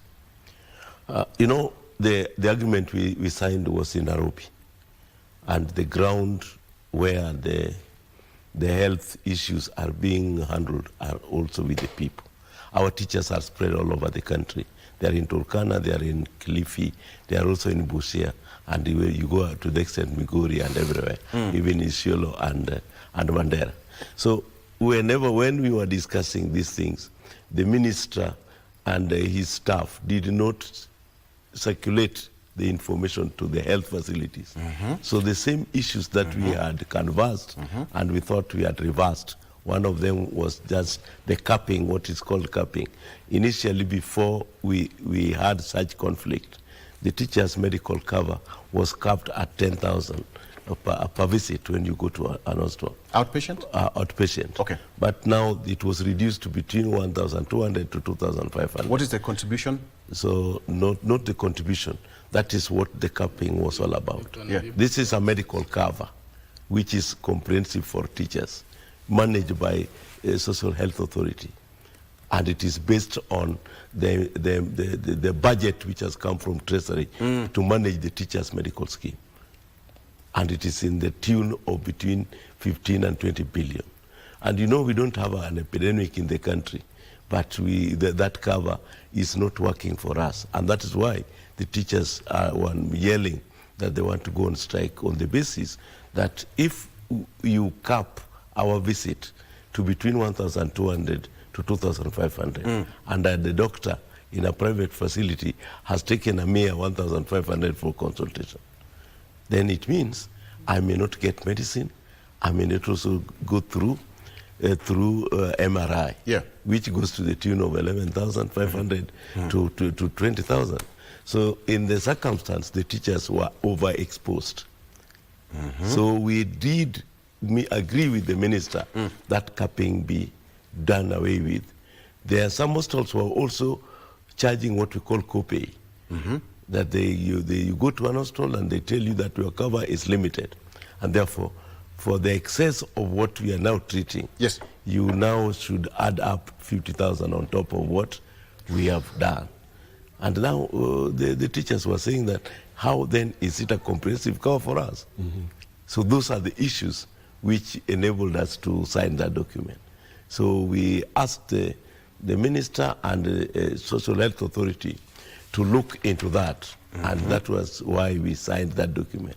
That the element of capping, the element of enlisting services of hospital facilities, specific ones, must also be addressed. Another issue which also happened. Just a minute. You want it to be an open, not specific that you are supposed to go to a specific hospital. You want it to be open? The hospitals must be contracted so that they know the limit of the extent to which they can go when they are treating. This is an insurance. So if it is left open, then people will just overuse it.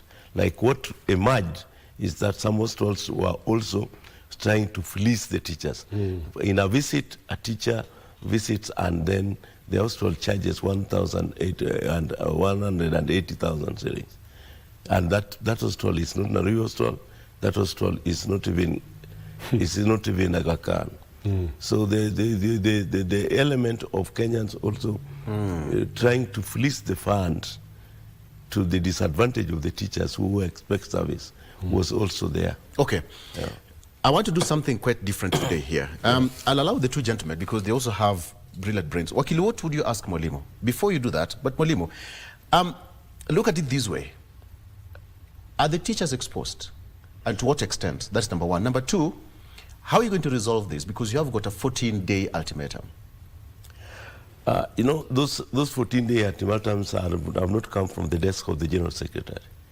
I think that is the misconception also. Okay, you can when teachers are annoyed, yes, then they are talking to the press like you. You pick what they have, but you are not going to what the law says about giving a notice if you are an organized group like us. Wakili will tell you that for us to give a notice, there must be organs of the union which must give me the authority to talk tough or to lessen my language. Yes. So when the teachers, through the established organ of the union, have met, and in our case it's called the National Governing Council, then I will even slap an OCPD, and I will not be taken anyway. Because that is what it says. So now Wakili will come just to take me out of the cell, saying that he did what the law says he should do. So that is what's happening. Wakili will help you.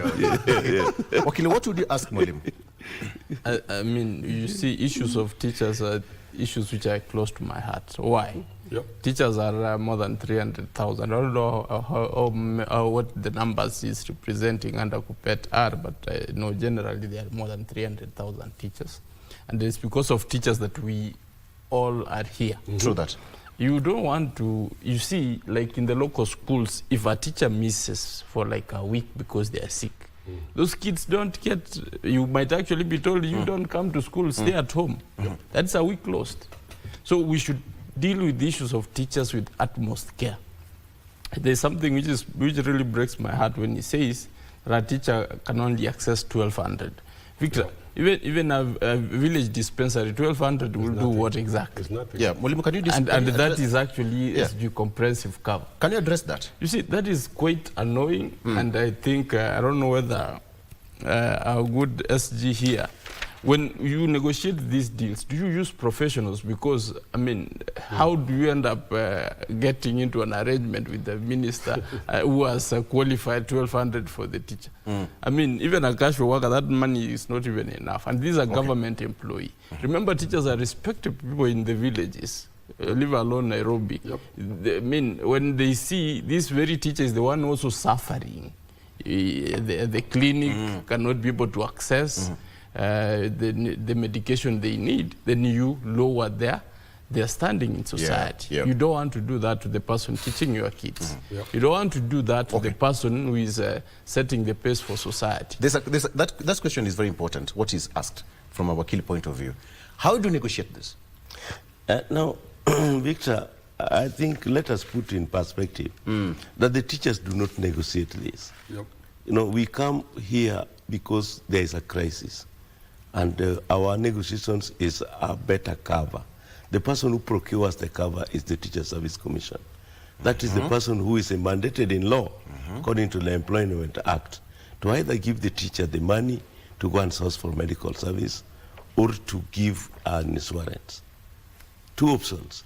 So the insurance company, which is sourced by the Teacher Service Commission, is the one which has failed. We only come here now because our members are not getting that service. Yes. So we start asking the question. And that is the reason for which, prior to our meeting with the minister, I met the Teacher Service Commission, together with the health provider, the Social Health Authority. And we also had an agreement that whatever they were doing was not in conformity with the kind of agreement which we had been given. Because we also have the agreement. In fact, prior to that, I escalated the matter to even the head of the public service, who in practice I'm not supposed to be directly involved with, because I'm supposed to be engaged with the Teacher Service Commission. But because this is a government, and government giving the service, because the Social Health Authority is that one which is it's a government institution. So I wanted the head of the public service to know that if in an event that we are annoyed to the extent because our members are now exposed, then they should know that the culprits are not the teachers. It is the employer and the Social Health Authority. So, and the Minister for Health for this matter. And that's the reason for which we came now to tell the minister to stop this capping of 1,200 to 2,500, to revert to the 10,000, which is supposed to be. Do you want it to be standard? That is what was in the agreement, which we knew. The agreement between Teacher Service Commission and the Social Health Authority is that the capping of health per visit is 10,000 daily. So why wouldn't the TSC follow that? Who's dropped the ball? The ball was dropped by the Social Health Authority in the guise that they were protecting the cover.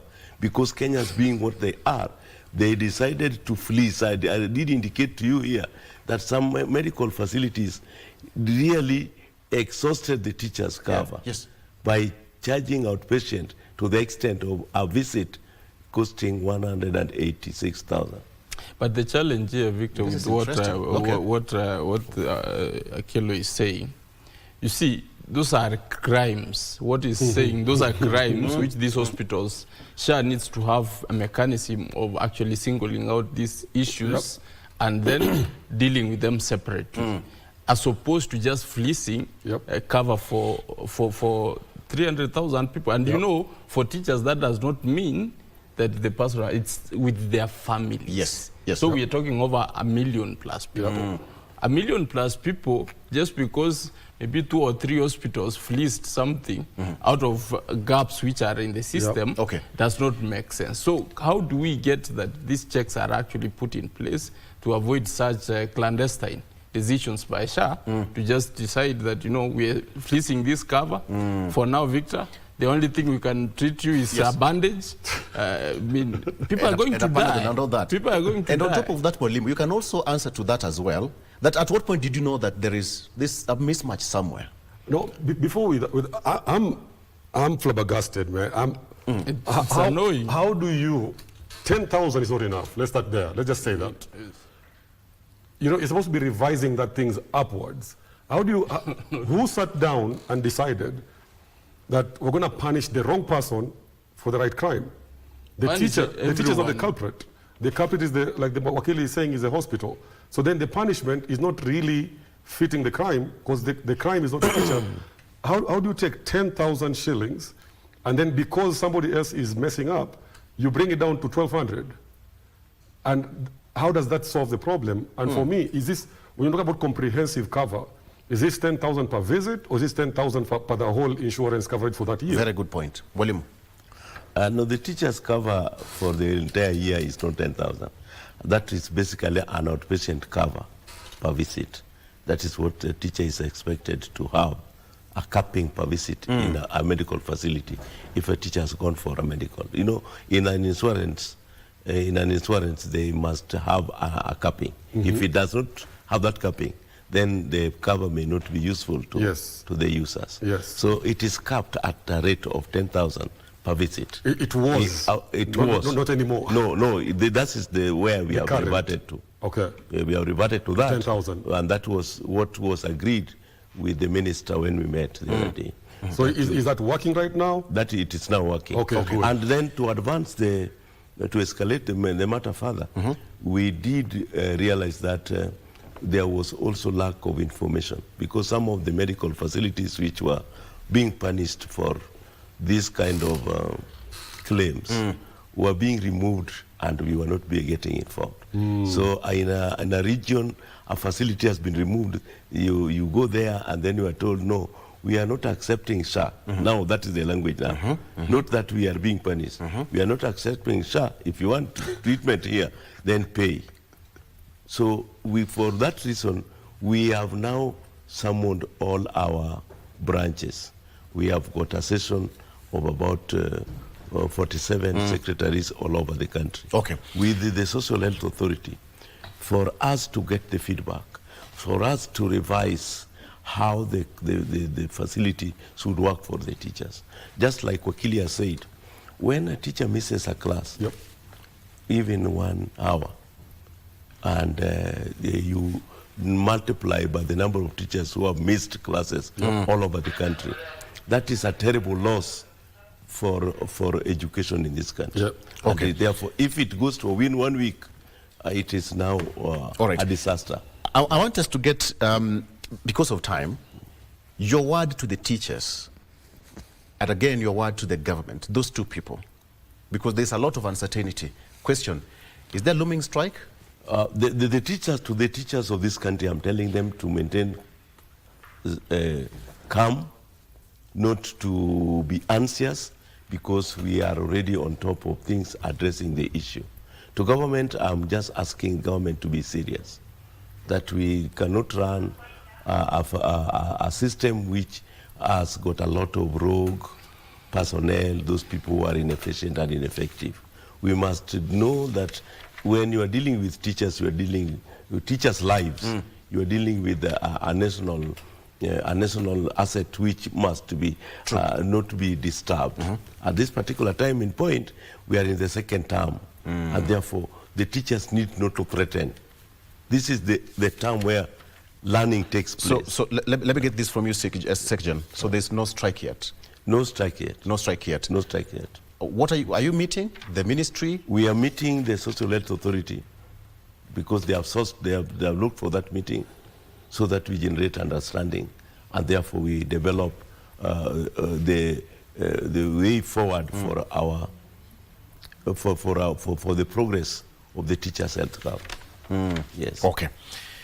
I will have to leave it at that point. We'll need to get more time and then interrogate it further and then understand what really happens. We've not talked about so much. The JSS absorption, they're talking about the internship, they're talking about around 44,000 teachers, the stagnation of employment and promotion and all that. We've not talked about that. I'm afraid that we need to leave it there. There's a summit happening in Kenya and we need to attend when it comes to business and all that. So that's where we wrap it up. And ceremonious. We started at 7. It's 8:15. I thought we had another round. I know. Okay. All right. So thank you so much, Dennis Omondi. Thank you so much. We wish you all the best in Siaya.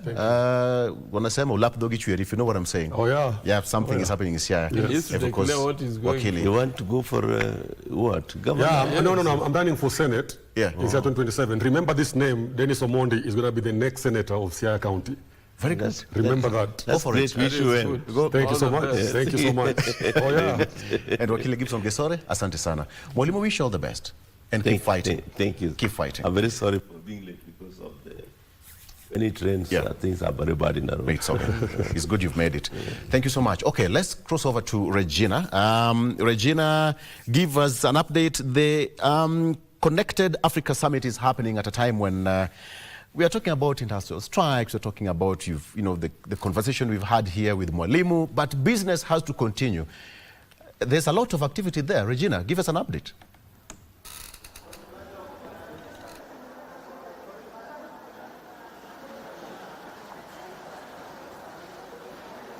Top of the morning, Victor Olo. We're coming to you live from the Edge Convention Center that is hosting the 15th annual Connected Summit here. You may be asking what is happening here. Right at the reception, those participants at a number of around 2,000 or 5,000 that are expected to participate in this particular summit walk in here, get their details verified and checked to allow that for security as this particular conference is ongoing. This year's theme is Uniting Africa's Innovation for a Unified Digital Market. And the reason why Kenya is actually playing host to this particular conference, or summit if you like, is that Kenya has positioned herself as a major digital hub, not just within sub-Saharan Africa, but also Africa at large. We're going to be having representatives from various countries. We have 17 so far listed, including Belgium, that is the EU representative. We're also having Chad, we're having Guinea, even Uganda is here. So we're going to be keeping tabs on the participating countries and what innovations that they have within their local space that they want to bring on board to make indeed Africa a global market. Majority after COVID-19, there was an uptick in cashless transfers, and that's where Kenya actually leapfrogged her fintech solution, so to speak. Right now, it is all cashless, and I'm sure, Victor, if I was to pose a question to you and any other person who is participating in this particular summit, when was the last time you made a transaction using cold cash? Or rather cash money? A majority are using their gadgets, and that is one of the innovations that is going to be talked about heavily, looking at how to leverage on AI to make these services better in as far as fintech is concerned. What are the ripple effects for Kenya actually hosting this particular summit? Other than just talking about tech, fintech and such, and enabling global travel and transaction, looking at Africa leveraging on its vast market, we're looking at other sectors that are likely to benefit. We are at the Edge Convention Center, which is a player within the tourism industry. So MICE and conferencing is also going to bear witness to why Kenya needs to continue hosting such conferences to boost the industry, the tourism industry, so to speak. Also transport and logistics, we've been seeing participants, either they're driving here or they're using public transport to just get here, or they have actually got taxi hailing apps to bring them to this particular venue. So Victor, other than talking about technology, there are sectors including transport and tourism that are expected to get, or the windfall, a positive one, following this particular summit being held here. Later on, we are expecting quite the in-train as far as conversations on the second day, but the official opening of this particular summit here. And we're expecting none other than Deputy President Professor Kithure Kindiki to be here. He's also going to be accompanied by various government officials officials, including Cabinet Secretary in charge of Information, Communication and the Digital Economy, that is William Kabogo.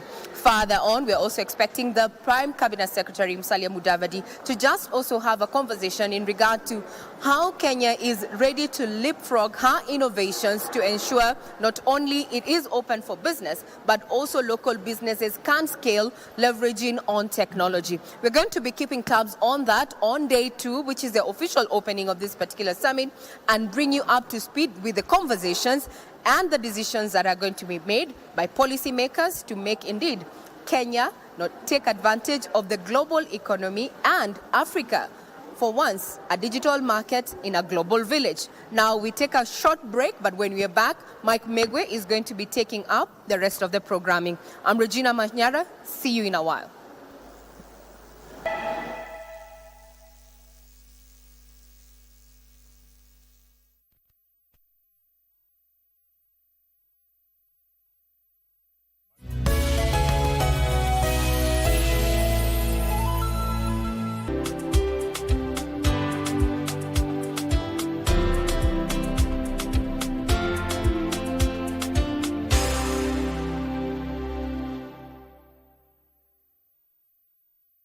Welcome back to Semana Spokes.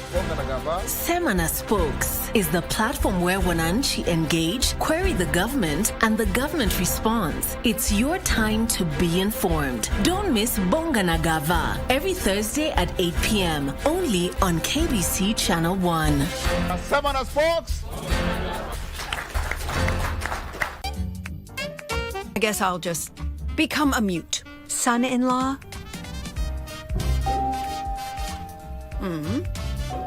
What stage are you guys at? Is it good? I've already got an itinerary. You don't need a visa. We can go anytime. There's Tirta Empul Temple and Ubud Palace. What's wrong? You just need a passport? After the holidays, go home and get one. If I can't do something as simple as that, then my life is just the hotel, this apartment, noodles, and beef tripe. That's it.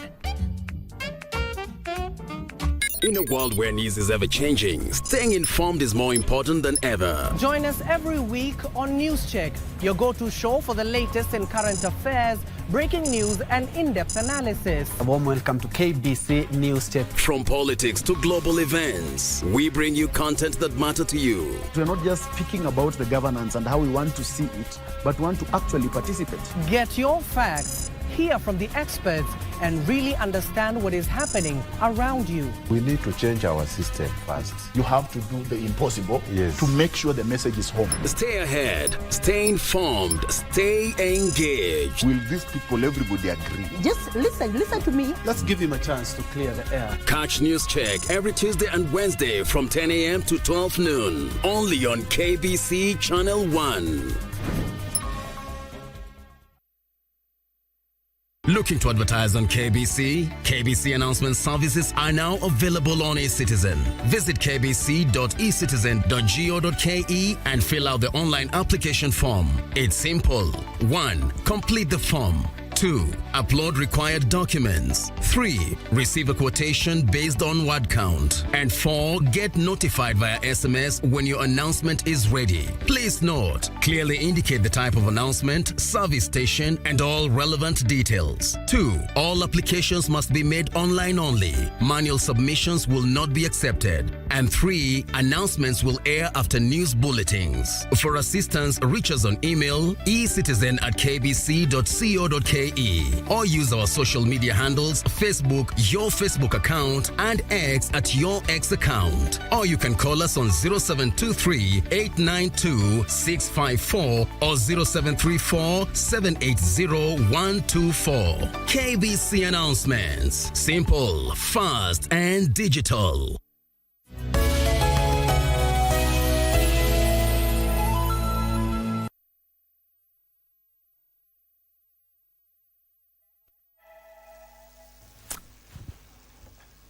Welcome back to Good Morning Kenya. My name is Mike Megwin. Now, we talk matters to do with the youth. Picture this. Young people today are not just chasing opportunities. They are building their lives in full glare of the public thanks to social media. And now, every decision, every deal, every post, it leaves a trace. But in all that, especially now that we are dealing with a space where everyone is watching, it's easy to lose one's identity or oneself, and also the pressure to stay relevant is there. So the question here becomes, how do you grow?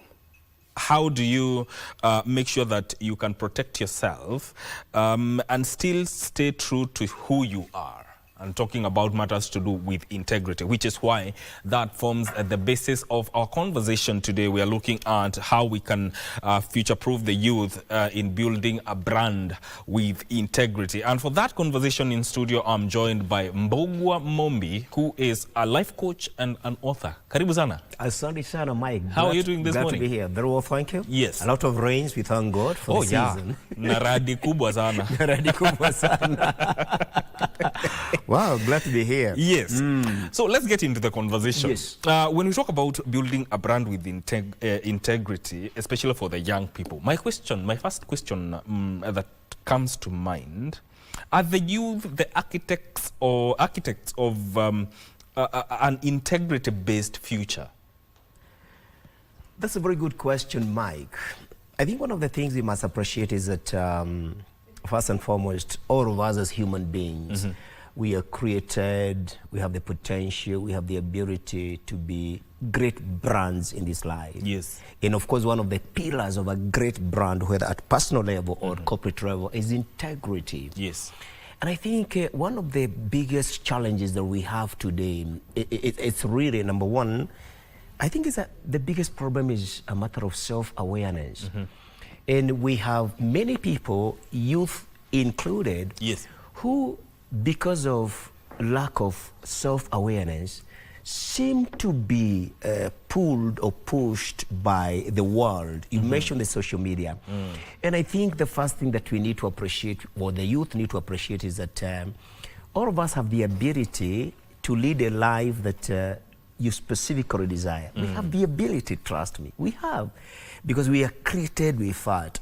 However, we must appreciate that one of our greatest influences in life is the public, is the society, is our associates, is the people, because they're the ones who influence what we become. And then, having said that, I know it is very possible for every human being, and even the young people, to live a life based on integrity. However, unfortunately, because of that lack of self-awareness, we tend to peg our lives on what the public is telling us, on what the social media is telling us. Approval validation. Yes. Yeah, approval validation, absolutely, absolutely. And you see, when you live in a manner to be validated by other people, it is because you have not personally, first and foremost, validated yourself. When you validate yourself and you know who you are, and this is very important, then other people's opinions do not matter. If you know who you are, if I know Mbogwa Mombi and what I can be able to do, and I dedicate myself and my energy to achieving that, and then I'll be able to chart my own destiny. Unfortunately, many young people, not just the young people, even as adults, we are not charting our own destiny. We are charting destiny largely influenced by the public. Yes. Which now brings me to another point. When you talk about integrity, why is it a competitive advantage, especially for young people? Wow. What is integrity?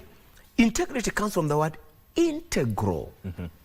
Integral means wholeness, wholesome, holy. So integrity to me as Mbogwa Mombi is the totality of who I am. And the totality of who I am is what I present to the world, is what I give to the world. Integrity is so vital because, and this is very important, it is a price tag to my brand. Yes. It is a foundational pillar to my brand. The world is looking for brands, both personal and corporate. And the world is going to buy me as Mbogwa Mombi. The world is going to buy you as a youth based on the price tag. And your price tag is value-based. And one of the key pillars of this value is integrity.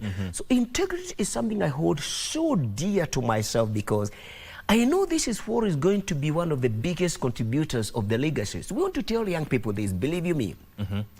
If you do not live a value-based life, if you do not create a system that is value-based, trust me, whatever else that you're going to achieve is going to be short-term. It is going to be half-cooked, and you will ultimately not make it. Because most of us are living for the day. Many young people, and I say this very humbly and with all due respect to them, have no vision for a tomorrow. They don't think about, for example, let's say today you're a teenager. Who do you want to be at age 30, 27, at age 40? This is not something that the world will give you. This is not something that the government will give you. This world is like a mine, you know. You dig into your gold. You dig into your gold. And I always give these examples. I was brought up, I came from a very extremely humble background. In fact, at some point, Mike, I was a street boy. Never seen my father. I was a street boy. Never seen my father. My mother never went to school. She was extremely poor, abject poverty. And she had 11 of us. 11 of you. Nobody in our village, Gatanga, gave us a chance in life. Nobody. But I can tell you this, our mother had this kind of, just like our parents before, this kind of wisdom. And one day my mother visited a bank with me, visited a bank in Thika. That bank was called Barclays then. She was going to borrow 50 shillings from a woman working there as a messenger who was a friend to her for my school uniform. I was in class 5. So I saw the bank. I saw an amazing environment like this one of KBC, you know, TV studio. And I asked my mother, is it possible for me when I grow up, when I clear school, to work here? And she told me, it's your choice. I want to tell young people today, believe you me, your future, your life, your success, your greatness is a personal choice. It's a personal choice. I've written a book called Excuse Me, Your Dream is Calling. And I've written here as a subtitle, No Dream is Too Big to Achieve. When my mother told me when I was in class 5, it was my choice, it was my decision to become a banker, I believed. And I started telling everybody, when I grow up, when I clear school, I'll work in the bank. And my mother didn't tell me, excuse me, we are poor, you can't. And I became a senior banker. Your situation did not define you. So we need to tell young people, do not define your tomorrow based on your current situation. Very interesting. Absolutely, don't. Because that brings the aspect of integrity and visibility. We are living in a world where visibility on social media is paramount. We've also established that integrity comes as with a competitive advantage, especially now that we are living in a world that is algorithm driven, and virality is something that is being treated with some sense of maybe urgency, so to speak. So my question to you is, are we setting the young people to lose by telling them to prioritize integrity over visibility? Which works? How do we get that balance? That's a very good question. I think these two are Siamese twins. You cannot achieve one in the absence of the other. Visibility is important. Especially in the corporate world. Absolutely. You look at the corporate world, you look at their products. If the product is not visible, it's not known, then who is going to buy it? So similarly, we, human beings, the young people, we are a product of this world. This world is a market for us. It's a market for me, and it is my responsibility to make Mbugo Mombi visible. It is my responsibility to create a brand that will be visible to the people, to the world, because this is the market. And visibility, the visibility that will help me achieve my dreams and become successful must be visibility that is underpinned by integrity. Because irrespective of what people are doing, irrespective of what we see in leadership, in whatever sphere of life, ultimately, this world demands integrity. Ultimately, this world demands visibility.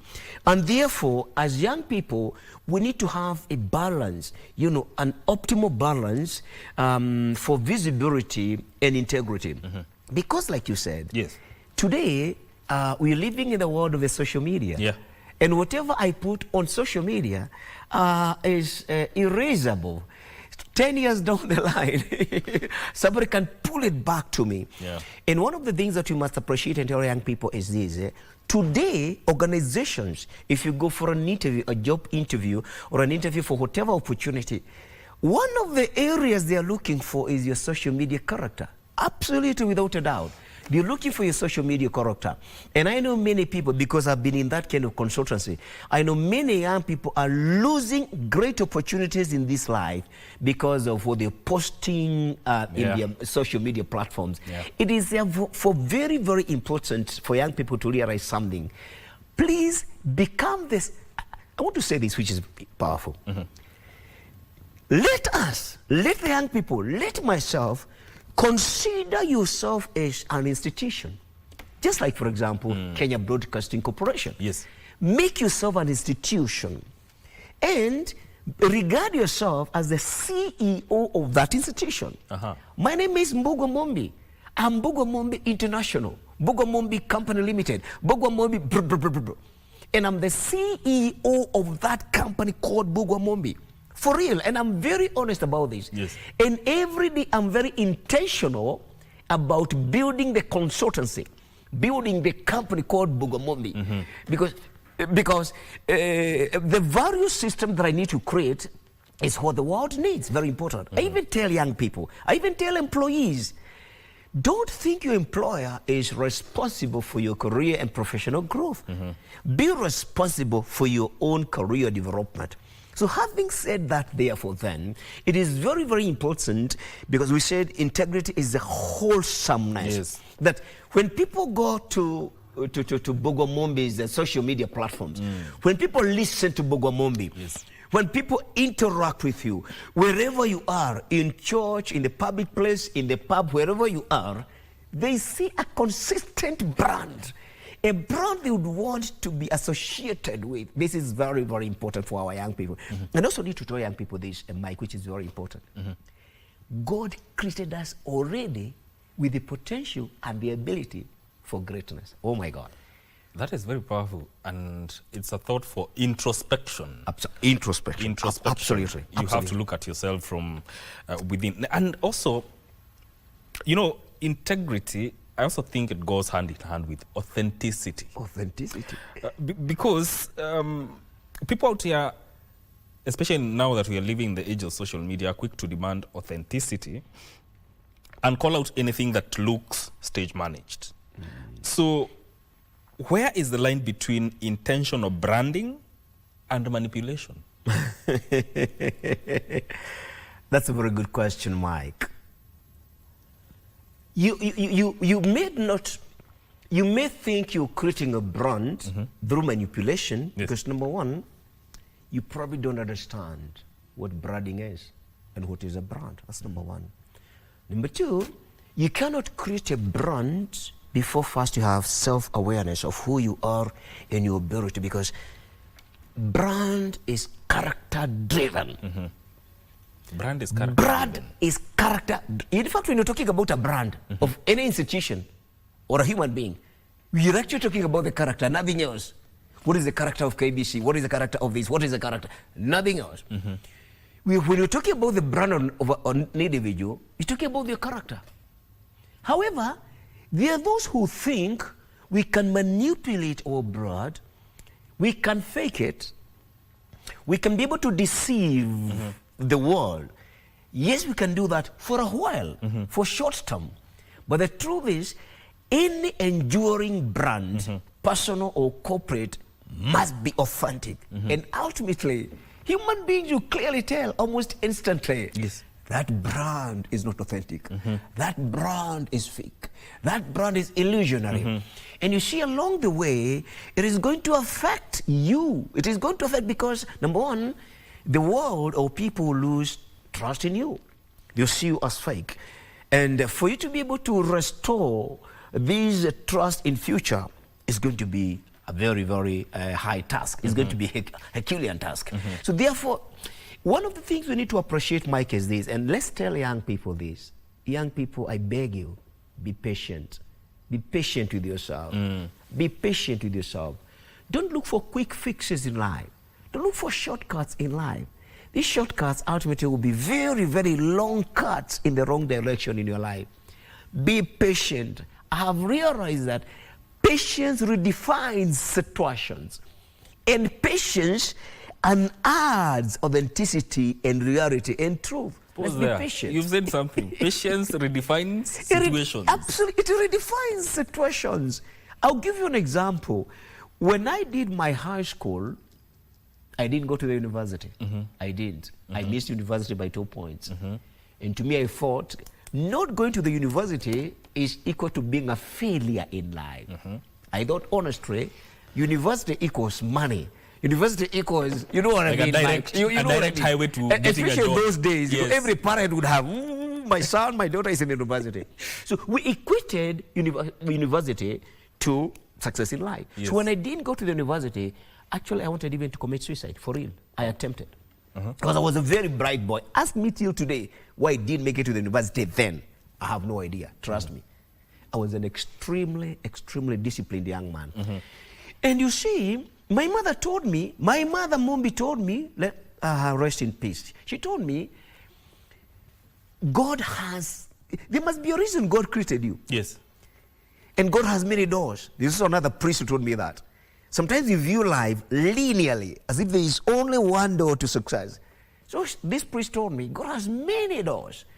And the fact that you don't have a degree now, you didn't make it to the university, doesn't mean in future you cannot go to the university. And actually, that is true because you say viewing life, success in life from a linear perspective is what sometimes drives people to do some things that are not really... When young people sometimes, for example, realize, for example, we are poor, I didn't make it to the university, they're looking for quick fixes. And one of which is to go to social media and try to, which one did you use? Try to manipulate situations, thinking that if I manipulated myself, if, you know, and presented myself in this manner, the world would probably appreciate and acknowledge me. The truth is, ultimately, the world will discover who we are. And I can tell you this for a fact.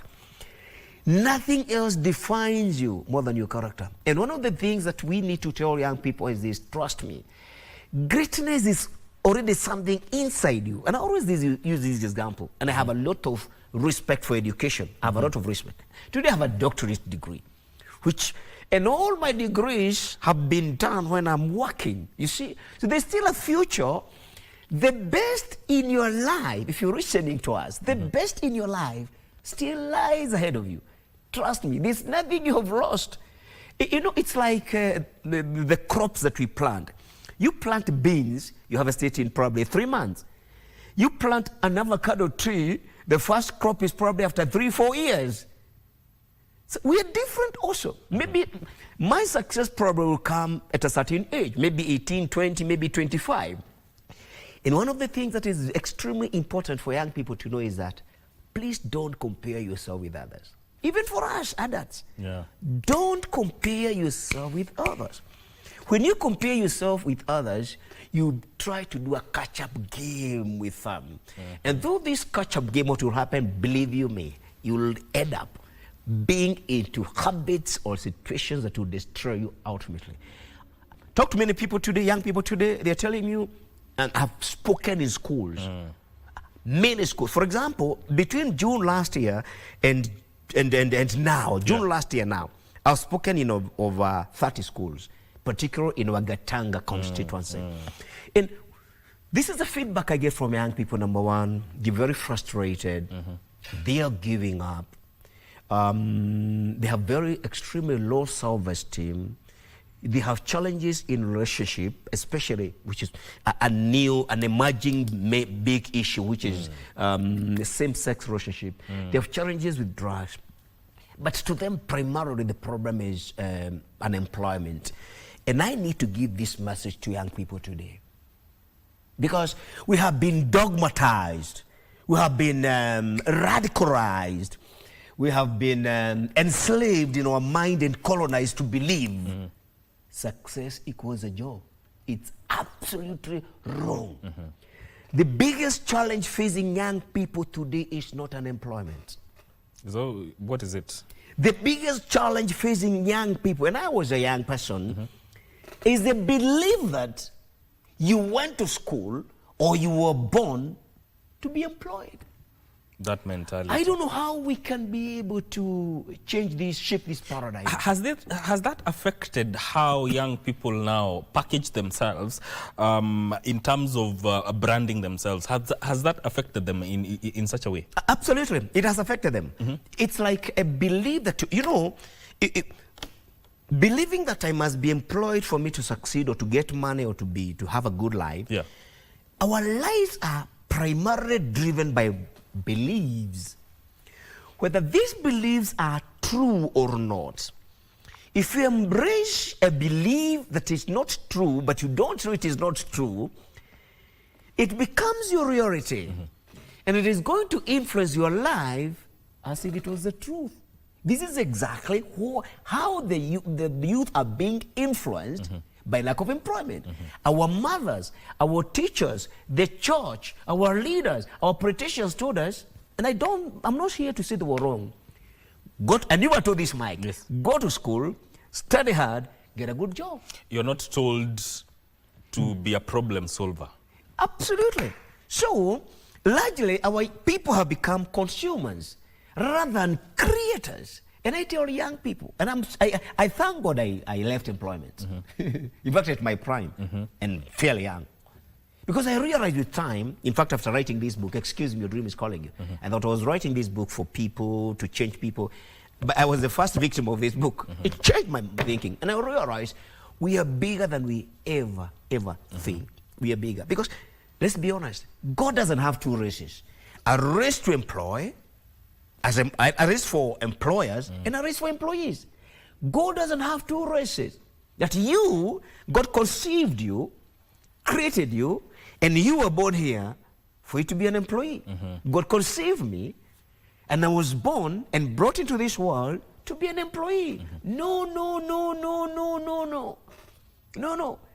It is only that, unfortunately, we have been nurtured not to be creators. We have been nurtured not to be solution providers. We have been nurtured not to think for ourselves. But I think the system is changing, even when you look at the new system of education. But you also need to mention this. It's not like, when you put it like that, it's not like we are demonizing employment. Absolutely not. Opportunities are everywhere. Absolutely not. But we also need to think apart from employment, what else can I do? I like that, Mike. I like that. We need to realize that it's like roads. For example, if you're coming from Vika, for example, and one road is totally clogged, there's always an alternative. Exactly. True or not? You don't say, the only route I have always used and know is Vika Superhighway. you know, so you can use Kiamburu, you can blah, blah, blah. It's true or not? Yes. So I think our young people, and that is very powerful from you, need to rethink and see the more opportunities that the world has. Yes. And the truth is, trust me, some of the greatest minds in this world, even Jesus, even Muhammad, even Mahatma Gandhi, even what made them heroes and heroines, people who will never be forgotten, was power from within themselves, was the ability, especially to appreciate and understand their purpose. If there is anything we need to invest in, if there is anything we really need to work on and to ensure that we discover it, it's our purpose for being in this world. Because once you discover your purpose, then it's like discovering a direction to a specific place that is so important for you in your life. Because that is a conversation for another day, because discovering purpose becomes a very interesting topic. Very but interesting I want topic. to ask you this, with regard to the fact that we are talking about integrity. Yes. You know, everybody talks about integrity. Yes. Even in the Constitution, absolutely, it captures that. Absolutely. But how do you actually measure it in a brand? Are there metrics you can use to measure the level of your integrity as a brand? Absolutely. In very simple terms, what did we say? We said integrity or brand equals character. So how do you measure Mbogo Mombi's character? Consistency. It's one of the metrics. For example, what does he say? And does he follow what he says? Like they say in the corporate world, does he walk the talk? That's very, very key. Does he walk the talk? The talk, yes. Even when you talk about the corporate institutions, for example, what they tell their clients, do they keep their word? Very, very important. That's number one. Number two, can he be trusted? Can he be trusted? Can we rely on him tomorrow and the day after and in future to be the very same Bogwa that we see today? Yes. Is he authentic? Is he authentic? Is that company authentic? Is that person authentic? These are some of the brand pillars that kind of express the metrics of what kind of a brand you are. And if you have not, because you cannot be a brand, you cannot become a brand if you are not intentional, number one. Number two, if you do not know what it is, what kind of brand that you want, what are the foundational pillars of your brand. And sometimes we think we can cheat the world. We can be able to manipulate our own brands. And when we manipulate our own brands, I can tell you, it leaves eggs on our faces because people will realize can't be trusted. Even when you look at organizations, there are organizations that fail simply because they didn't, they were put on the metrics by people, and the people realized they were not authentic. So it is very, very important that we maintain consistency as one of the key pillars, because if we are saying integrity is you wholesomeness, it's the totality of who you are, if that means honestly, you cannot afford to have any room, people who know what a brand is, you cannot afford to have any room to abuse your brand. You can't afford. You can't afford. And if God forbid this happens, great brands, whether corporates or individuals, will very, very quickly, rectify, for example, by saying sorry, by giving a statement to explain the situation they were in. Yes. You've raised that, and actually it ties down to the next question I was about to ask you. There's a cancel culture in the social media ecosystem. One simple mistake and you are cancelled. My question to you, can integrity survive a public mistake, especially now that the cancel culture is fundamentally unforgiving? Can integrity survive a mistake in such an environment? I think one of the things that we must appreciate, even as you talk about integrity, is that we are vulnerable as human beings. We are vulnerable. There can be a slip of the tongue. I can make a mistake. I have made mistakes before. And not only personal brands, even corporates have made mistakes. And I think, and I believe, and I know, even with this cancel that is sometimes very brutal in the social media space, if people know you as a consistent person or somebody whose brand they respect, people are forgiving. People are forgiving. And the extent to which people forgive you will be the extent to which you tell them the truth. Because sometimes you make a mistake and you want to go round circles to try and justify our mistakes.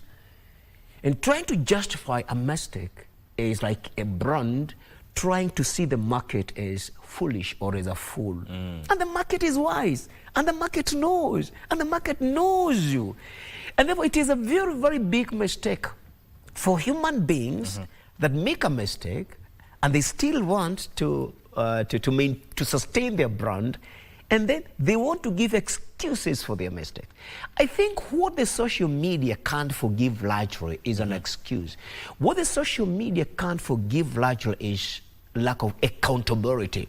Because there is no brand. The process of creating a brand, the science or the art of creating a brand, allows for mistakes. It knows there can be mistakes. And it guides on how you can rectify a situation. But we don't follow that because Mbugo Mombi wants to present himself as the angel, as perfect all the time, you know. But the world knows. So I think the most important thing is please take responsibility for any mistake. Number two, please be accountable. Number three, don't take people for fools. Don't justify. Don't excuse. Please, as far as possible, please, it is very important for you to rectify the situation, and when need be, say sorry and explain the situation with integrity, authentically, with integrity, yes. Is that the point at which transparency becomes beneficial? Absolutely, absolutely. Because when you talk about integrity, what are we talking about? We're talking about transparency. And if you look at what the word transparent means, it actually means like, if you're a public figure, and we are all public figures.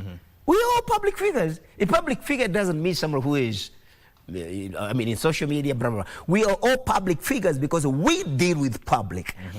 And therefore, when you're dealing with the public, it actually means you've chosen to expose yourself to the public. You have actually chosen.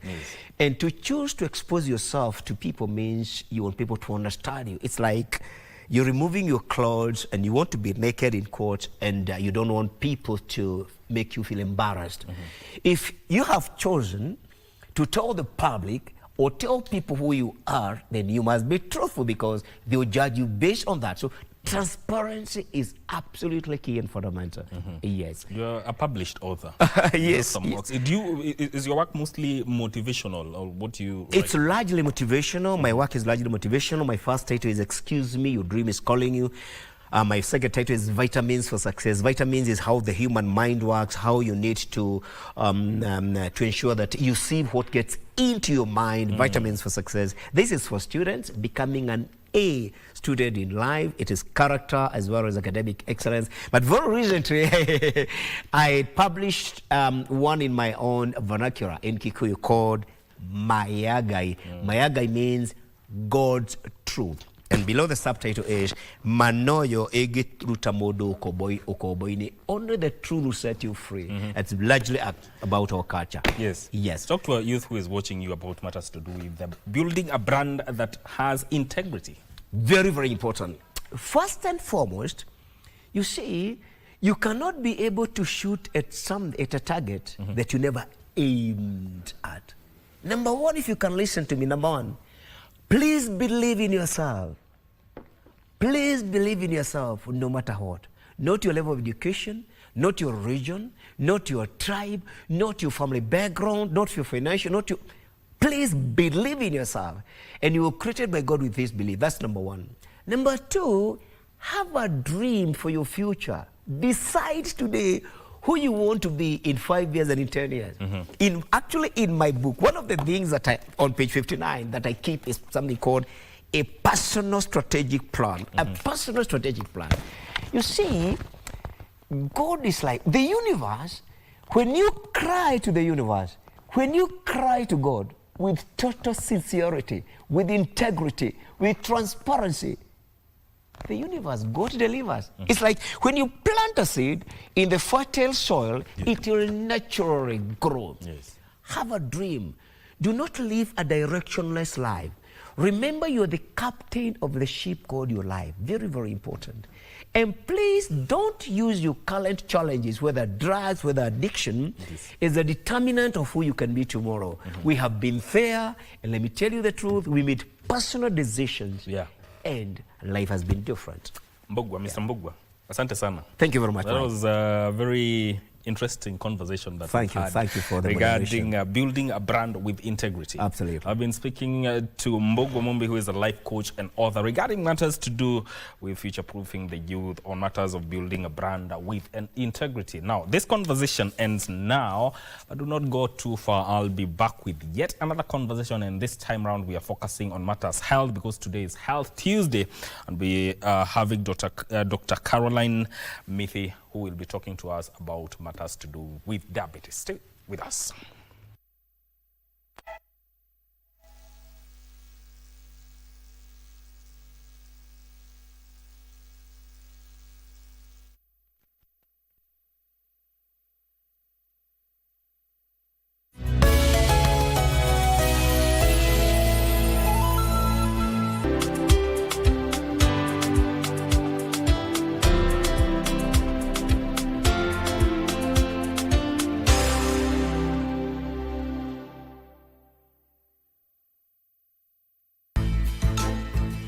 Under the Kenya Kwanza administration, the city is becoming a model of modern African progress where vision meets delivery. The developments that are taking place within the Bomas International Convention Complex will be a game changer for this country. The cost for transplant goes to around 650,000 and all will be paid by SHA. Na zile pesa tulikuwa tunalipa ilikuwa mingi sana. Hii shule iko free. All flagship projects are in advanced construction. Every project tells one story, that Kenya can dream boldly, build confidently, and deliver faithfully.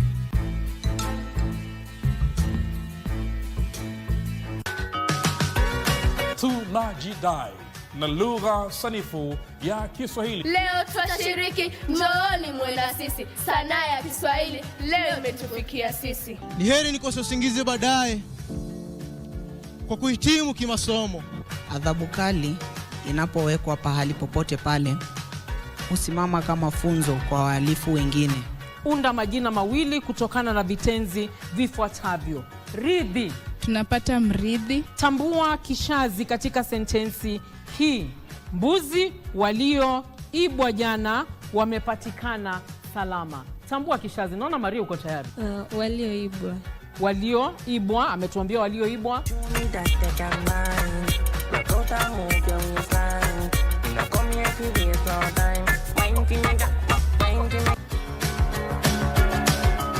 In a world where news is ever changing, staying informed is more important than ever. Join us every week on NewsCheck, your go-to show for the latest in current affairs, breaking news and in-depth analysis. A warm welcome to KBC NewsCheck. From politics to global events, we bring you content that matter to you. We're not just speaking about the governance and how we want to see it, but want to actually participate. Get your facts, hear from the experts, and really understand what is happening around you. We need to change our system first. You have to do the impossible Yes. to make sure the message is home. Stay ahead, stay informed, stay engaged. Will these people, everybody agree? Just listen to me. Let's give him a chance to clear the air. Catch NewsCheck every Tuesday and Wednesday from 10 a.m. to 12 noon. Only on KBC Channel 1.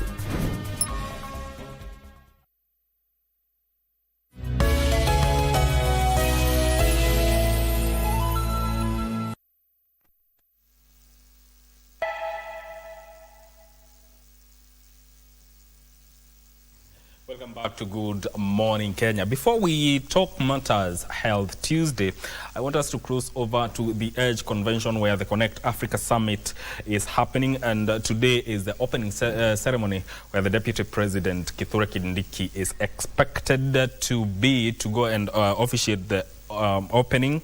Our reporter Ray Manyara is on the ground, and if Ray, you can hear me, what's the latest from that summit?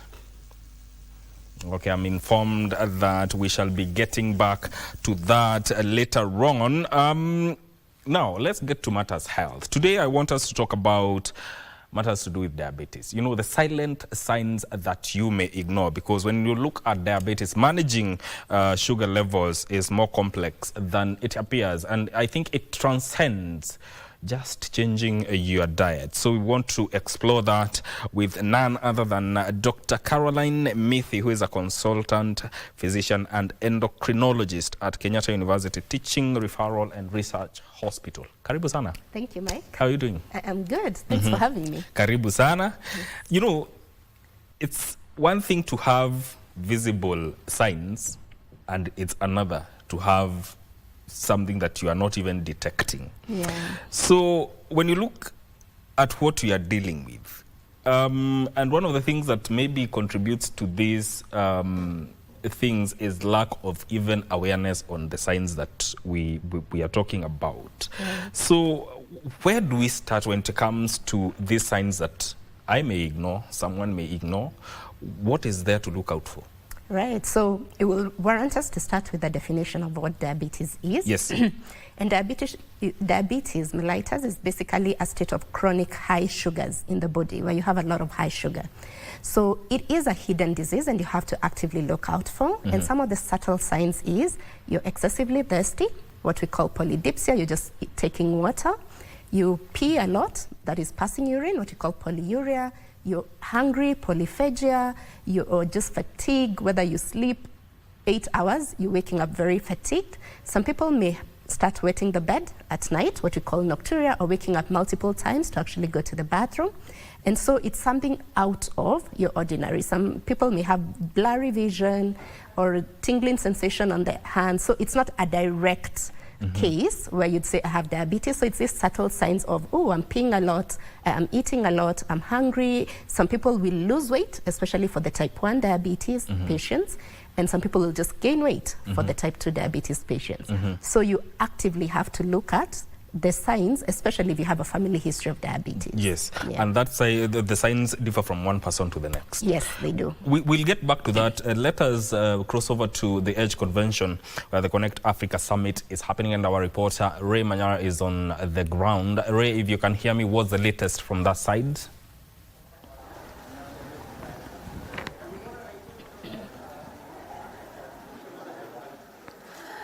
Indeed, this is the Connect Summit, the 15th edition of it, and we are here to keep tabs on the outcomes of this particular summit that is themed around uniting Africa's innovation for an inclusive digital market. The main question, especially for technocrats, within the technology space, is how does Africa rapidly continue digitizing or taking up technology, at the same time stemming its exposure to cyber security threats. So this morning, I'm joined by graduate engineer, that is Engineer Odero Sharon, to just take us through why she thinks, or rather what needs to be done by fintechs especially and technology firms to ensure that Africa, in as much as it's taking up technology, does not continue getting exposed to cyber security threats. Thank you very much for making time. We understand this is the second day, so how is it for you? This is a really good event. I really enjoy being here. I have met very many people. I have also seen very many dignitaries. So I feel like this is it's a really great opportunity. All right. As a player within the technology space under Velcom, what do you think needs to be done by tech firms, especially in this African space, to first of all, to unite their innovation and also reduce their exposure to cyber security threats? I feel like the first thing is doing sensitization in terms of cyber security. People have to be aware that there's something like cyber security. Also, people have to be aware on how to counter it. So maybe giving people sensitizations and trainings on how to go about it in case such a thing happens will really help. In terms of innovation, you see, at Vilcom, we really try to bridge the gap by trying to ensure that we have network around all places, especially the rural areas. When we have such things, people can easily access internet, and it can really help to, when you have internet, you have almost everything. So when you log in from wherever you are, you can really, if it is in terms of education, in terms of anything you want to search up, you can easily get it. And this can really help to bring and can really help to make people more innovative, to search up whatever they want, because everything is normally on the internet. Yes. So scalability of connection in terms of technology for you're saying it's a catalyst for social economic development. Now let's look at Kenya's space in terms of fintech. A majority of us are using paperless and cashless kind of transactions. From where you sit as a graduate engineer and a person in this particular value chain, what needs to be done to ring-fence this particular fintech space that we have so that we lock out unscrupulous players within this particular value chain? For such a thing, people just need to be aware, because for something, maybe for you to be hacked, you have to have clicked a certain link that will lead to hacking. So when you're not supposed to just go around clicking various links, you'll really try and be safe. In terms of Wi-Fi, we're not supposed to just use public Wi-Fi, because when you use public Wi-Fi on things like accessing your bank accounts or your Safaricom app, it can easily be hacked, and people can get to see your transactions, and that is from the space where you can easily be prone to cyber crime and cyber security. So people just need to be aware, and people need to be safe, to start by ensuring their safety before they can start ensuring safety for other people. Yes. Very well said. That is graduate engineer Sharon Odero there, just giving her insight in regard to what the Connected Summit means for her as a player within the tech space, calling for behavior change and cyber, or rather internet safety, to ensure the transactions that are carried out not only at a corporate level but also at an individual level are safe. Africa is here in Nairobi as Kenya continues to position herself as the greatest digital hub within sub-Saharan Africa. Representatives all from around 17 countries, including Chad, Guinea, Uganda, Tanzania, Belgium is representing the EU, are here. And in the next 1 hour or two, we're expecting government officials led by none other than Cabinet Secretary in charge of information and communication, as well as the digital economy, that is William Kabogo, to make his way here, as well as the Deputy President, Professor Kithure Kindiki, and the Prime Cabinet Secretary, Musalia Mudavadi. Conversations are around not only looking at how Africa can scale on technology, but how we can be unified to ensure that we have an all-inclusive digital market. I'm Regina Manyara. We are coming to you live from the Edge Convention Center that is playing host to this particular summit, and we are going to continue keeping tabs on the outcomes, looking at the impact as well as the policy pressures, especially in light of AI and the input is expected to have all round from here for the next 3-4 days or so. Now back to you, Broadcasting House. Thank you so much, Ray, for that update. And of course, we shall be bringing you more of that as we continue and as the event is happening. Coming back to a conversation, and we are looking at the silent signs of diabetes. And we have highlighted several of them, including frequent urination, persistent thirst, and also matters to do with unexplained weight loss or weight gain.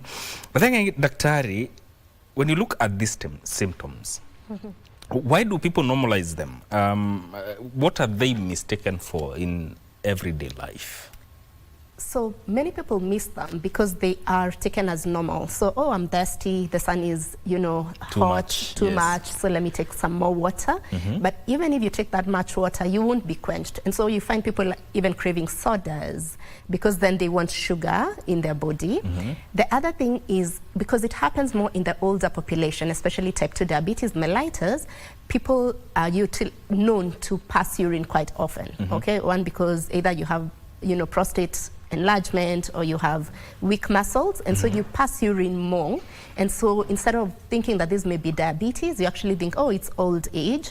And so if you lose weight unexplained, people are happy because people want to lose weight, but in essence it just could be that it is diabetes. So it's a very silent disease until it actually presents with complications, where now your leg is what we call gangrenous, going into amputation. Then that's when you realize, oh my gosh, this has actually gone on for long. So I think the take home is, it is a silent disease. You actually have to be screened and tested for it. We'll come to screening, but then again, are there groups where these signs are even easier to miss? Because we are talking about young adults, we are talking about pregnant ladies, and also people who don't fit what you'd call a certain lifestyle, so to speak. Which demographic are these signs easier to miss? So the two types. So type 1 diabetes happens mostly in the younger population, and usually say less than 14 years old. And so these patients go very much undiagnosed because the child is just sickly, is just tired, is just losing weight, they're not feeding. And so you assume, oh, it's just part of childhood, but in essence, they actually now present into hospital when they're very sick. So that's one category.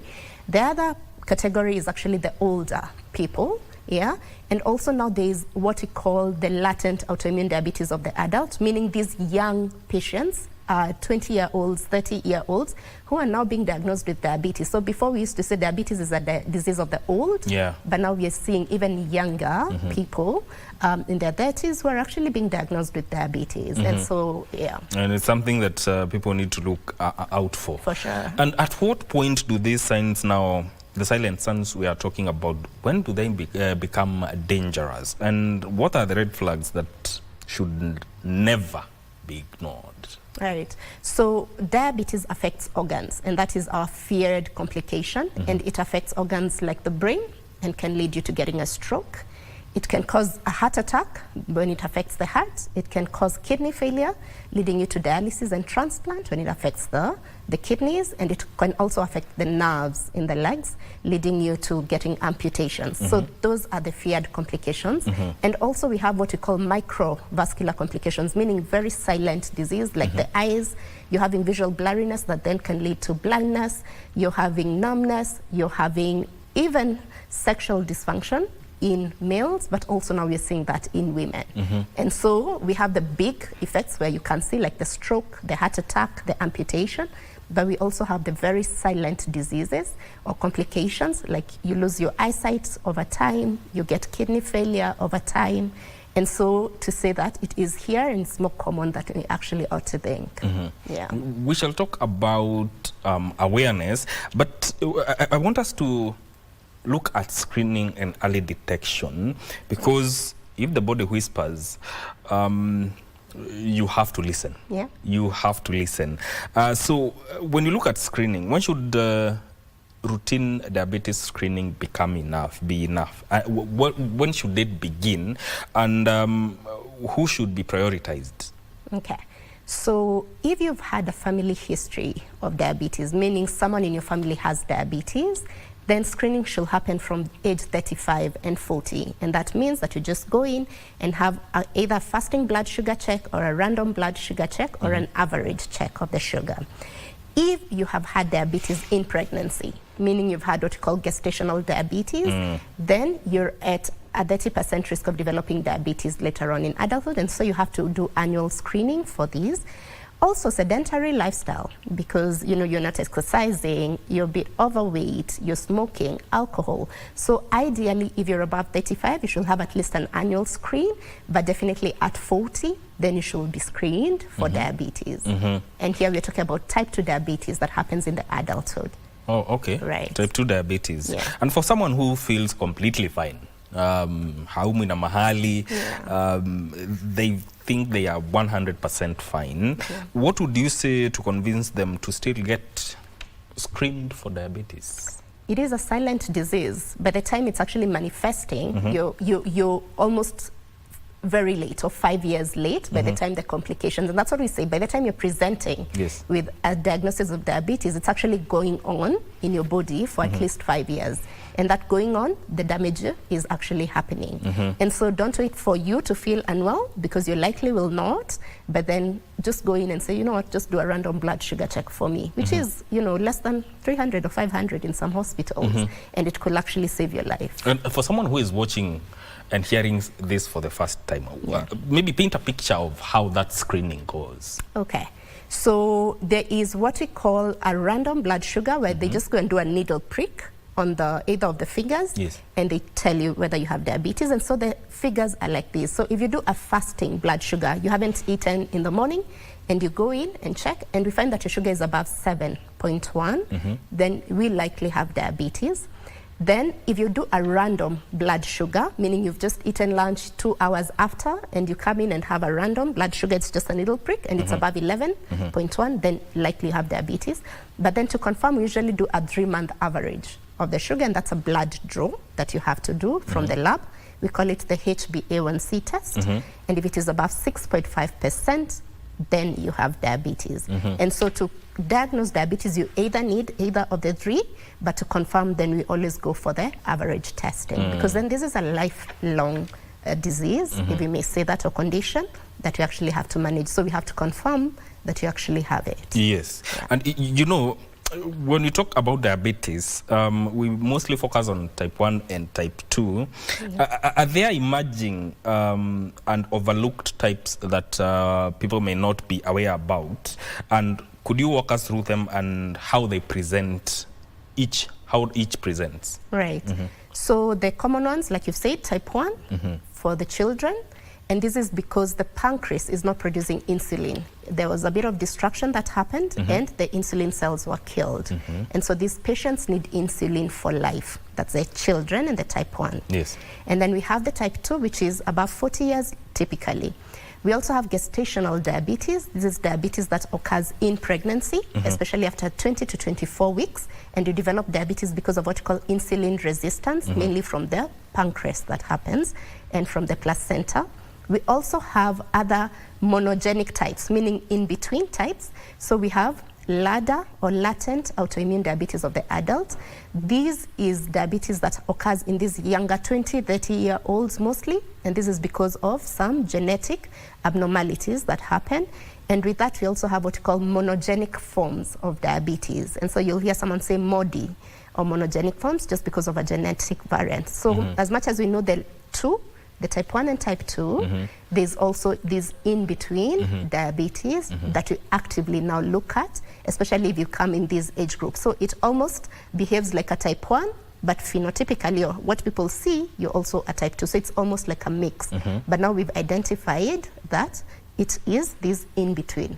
There's also another type of diabetes called lean diabetes. We have ascertained that patients with type 2 diabetes mostly have overweight and obesity, but then now we're seeing even leaner patients who do not have overweight or obesity developing diabetes, and so we're calling that now the lean form of diabetes. And so when you go to the hospital and you're told you have diabetes, the first question you should ask is, which type of diabetes do I have? Because that's important to know. Let's not assume that everyone is lifestyle diabetes. It may not. Yeah. And when you look at gestational diabetes, are there screening guidelines that should be followed that people need to know about? Right. So any pregnant mother should have a screening test from week 20 to 24. And this screening test is something called OGTT, or oral glucose tolerance test, where you go in to the hospital, you fasted for at least 8 hours, and you're given a load of glucose to take. And then we check your sugars at the 0 hours, at 1 hour, and at 2 hours. And so if we find any of the parameter is high, then we should diagnose you with gestational diabetes. Risk factors for this: one, like I said, if you've had a family history of gestational diabetes or previous pregnancies diagnosed, if you have overweight or obesity, or if you've had a history of a big baby delivered before, then you're at risk, or anyone in your family with a history of diabetes, then you may be at risk for getting gestational diabetes. So it is now being rolled out in the Kenyan population that all mothers at 20 to 24 weeks should have this screening test for gestational diabetes, because then we tend to miss it and it brings complications later. Yeah. You know, malnutrition is one of the contributors to diabetes. It's a predisposing fact, or predisposing factor. What is happening biologically at this point, and why does it remain hidden for so long? Yeah, so it's important that you've mentioned malnutrition, because now we're defining malnutrition as both undernutrition and overnutrition. Yeah, so undernutrition is where you're actually, not eating, or what we talk malnourished people. But now we are seeing under malnutrition is more of the overweight and obesity, and this is because you get a lot of fat tissue deposition, or what you call adipose tissue deposition around your abdomen, and that leads to insulin resistance. So your pancreas is producing insulin, but it's not working because it gets a layer of fat around that, and so you get insulin resistance. And that's what now happens with type 2 diabetes, where you have obesity, overweight, and then you're predisposed to getting these diabetes because of insulin resistance. Yeah. Yes. And you know, I was reading somewhere in Kenya, we have over 800,000 cases of adults dealing with matters to do with diabetes, and sometimes even experts believe the numbers could be higher, especially because we are talking about quiet signs and also matters to do with early detection. There's some gaps there. What do you think is driving this invisibility in terms of the numbers that we are talking about? Yes, and that's a true observation, because we say as much as 5% of our population has diabetes, half of them are undiagnosed, because it's a silent disease. And I think that's one of the factors, that it's silent, or people are not taking note of any small symptoms. Yes. And so that is one factor as to why we have that undiagnosis. And also, people tend to go to hospital. It's a health-seeking behavior. People tend to go to hospital when they're really unwell, when you've gotten a stroke and you have weakness, or when you have chest pain and you can't breathe, or when now your leg, you're almost amputation. That's when people are going to hospital. And that's why now, as a society, we are saying, how can we integrate this early screening? Can we use our, community health promoters? Can they go around with a glucometer to just test everyone in the household who's above 40 years for a random blood sugar diabetes check? And if found to be high with the values that we mentioned, then take them to the nearest hospital, so that then we have to go to the grassroots. We can't wait for them in the hospital, because most of the undiagnosed patients come to hospital when it's too late, when you're already having complications. And we usually have a 5-year window to get that. And from where you stand, is it a data problem, diagnosis problem, access problem, or behavioral problem? What are you dealing with? I think all. There's an aspect of either. One, a behavioral problem or health-seeking behavior is we do not necessarily go to hospital just for wellness checks or for screening. One, it's expensive. Two, it's a waste of time. Three, is there availability of even these tests in some peripheral facilities. So one, health-seeking behavior is key. Two, I think there's a lot now of research and data collection that's ongoing right now in the country, and we have the STEP survey where we actually looked at every non-communicable disease, starting from diabetes and hypertension. And so that is growing, but we are still refining that. And the point is, can you get a registry for diabetes patients in the country, where as long as you're diagnosed with diabetes, you get into a registry and we do follow-up, because that's where we should be headed as a country, as other countries where anyone diagnosed with a specific condition, you put in that registry, and so our follow-up is more pronounced. So yes, there's the health-seeking behavior, there's the data issue that I think we're trying to address it as several societies in the country. Health-seeking behavior, I'm trying to think about a person who is at the rural area. How do we enhance health-seeking behavior, especially amongst those people, to ensure that we capture these non-communicable diseases early enough, and for those who have it, it's easy for them to manage?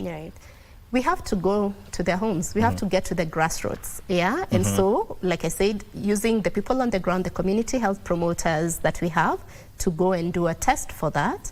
Two, equipping our hospitals, even the most basic dispensaries or clinics, with that, with the capability, and just, putting them, nurses, clinicians there, to be able to run a glucose test, because it shouldn't be something expensive. So we need, and now this awareness, this talk that we're having, to say diabetes is hidden. Please go and have a diabetes check at least once in the year. It may literally be the thing that saves your life. At least once a year? At least once a year. Because, as you put it, these signs, yes, these signs are their silent signs. There's no point of detecting them. By the time you're seeing now it's manifesting, it's too late. When you look at lifestyle, there's also the aspect of stigma, especially when it comes to obesity, because it's one of the things that contributes to all the major drivers of diabetes. Yet conversations around them is kind of stigmatized. Why do you think this stigma persists, and how does it affect prevention? Right, I'm happy you brought in obesity. That's actually my pet subject. There's a lot of stigma surrounding obesity, especially because people perceived it as, lack of willpower. Why are you eating too much? You can't just exercise, But then the WHO has actually categorized that as a disease now. And it is a disease just like the way we are talking about diabetes. No, it is a disease like any other. Yes. And so there is treatment for that. It's not only about willpower or you're overeating. There's a lot of things that are ongoing that actually contribute to you having obesity, whether genetically predisposed, meaning all of you in your family have overweight and obesity because of a gene, but also lifestyle and environment. So we can't denounce that. And so right now the talk, even as the Obesity Society of Kenyan Metabolic Health, is, can you stop the stigma now? The same way we know it's a disease, to tell patients, let's speak freely about it. And so we have to start speaking freely about it and telling people it's not only because of you that you're having overweight or obesity. There is an underlying process and there is treatment for that. And this treatment, because then we've also seen 80% of our patients with diabetes type 2 have obesity. And so we have to address the underlying process to be able to treat this diabetes. Yeah. And when you look at diabetes, maybe this is something that you as a doctor may demystify. Is obesity all about eating too much, or what causes it? No, obesity is not all about eating too much. It is an aspect, but it's not only that. And so we have a lot of physiological things that go both in the mind, okay, where we have hyperactivation of the eating senses, okay? So there are people who will just tell you, I can't stop thinking about food. I'm just having a lot of food noise. And so we know there's a psychological aspect, and then there is also now the genetic, as we've said, predisposition of getting obesity. There's also a sedentary lifestyle, meaning we sit more, taking alcohol, taking smoking. So there's a lot of environmental factors that are ongoing. But now, to be diagnosed as a disease is to say, this is the cause of so many other non-communicable diseases. How about we address the cause, and then we'll be able to manage all these other diseases. Yeah. And also, I want you to talk about the myths and misconceptions that surround obesity and diabetes based on your experience as a doctor and what you've seen. Yes, so the myths, one of it is it's a lack of willpower. That's why we're gaining weight. So that's one of the greatest myths. It is not. It is a disease. We need treatment for that. The other myth is that get up and move, the weight will go, or get up and move, the diabetes will go. So it's not only lifestyle. So there has to be now almost interventions for both. And we usually say the four-pronged approach.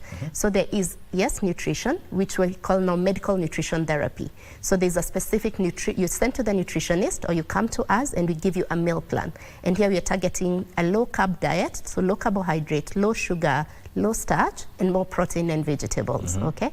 And then exercise.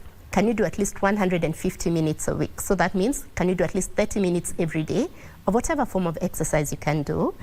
And then now we talk about behavioral modification. So how's your mental health? How's your sleep? Because then we've also found these are contributors to obesity.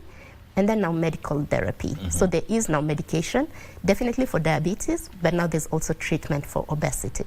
Yeah. And I think the behavioral part of it that ties to mental health is something that people need to pay attention to. For sure. Because it's something that can drive rise into these cases that we are talking about. Now, when you look at the capacity of frontline health workers, how do we enhance their capacity in a manner that will help in improving early detection and management of diabetes and other non-communicable diseases?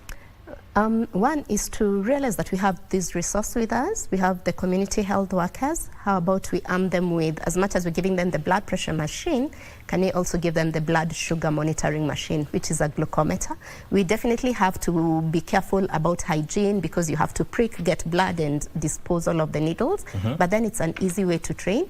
What also the societies are doing is actually now going to grassroots and training clinicians and nurses to say that any patient who comes in, whether they're coming in because of a headache, just do a blood sugar test. and just do a blood pressure check, because then you may get that. You may be the person who saves that person's life. And so at the least dispensary clinics that are there, can we offer these?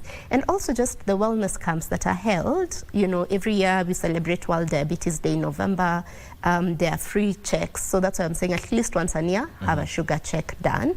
But then also as you come into hospital, for our clinicians and our doctors is to say, and even our nurses, is to say, any patient who walks to you today, ask them, have you had a sugar check? If not, then do a sugar check for them, because then you could just get it. Yeah. And how do we create that social and physical environment that support healthier living? Because I'm also thinking about the communities or the people who are living in low-income areas. Yeah. How do we create those social and physical environments that support healthier living? Yeah. So it's multifactorial and multi-agencies. So just starting from the home environment is, what are we serving our children? What are we serving at home? And we find that our diets are very high in starch and carbohydrate, because likely that's the easier thing. So it's to say, one, can we cut off sugar? Can we cut off carbohydrates and starch that we're feeding our home?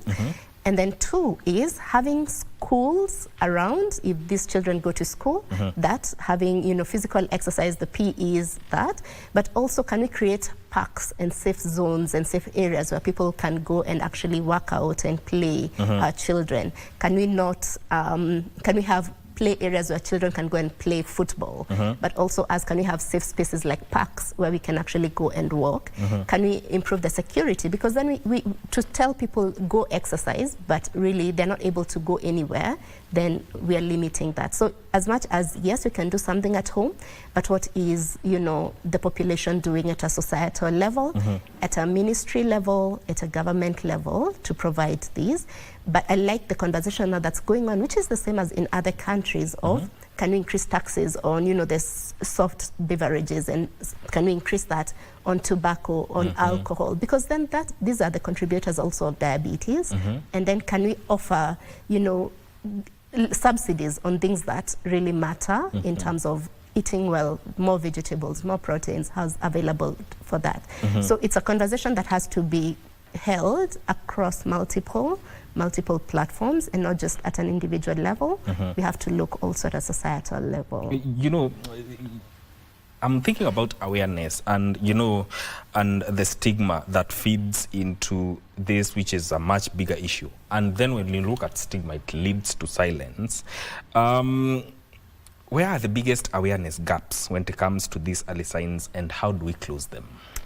Yeah, so the biggest awareness gaps, one is just from stigma surrounding us. So you'll hear, yes, that person, you know, probably, you know, died because of diabetes or because of insulin, or because, so there's a lot of talkings. And for us as clinicians now, we're saying, no, it wasn't the medication, it's because they presented a bit too late, but then there's treatment if you come in early, and we're able to do that. Yeah, so the conversation has to start first from our different health facilities, but also at home, in the community, to have more awareness, to go and say in churches, can you talk about diabetes or these non-communicable diseases?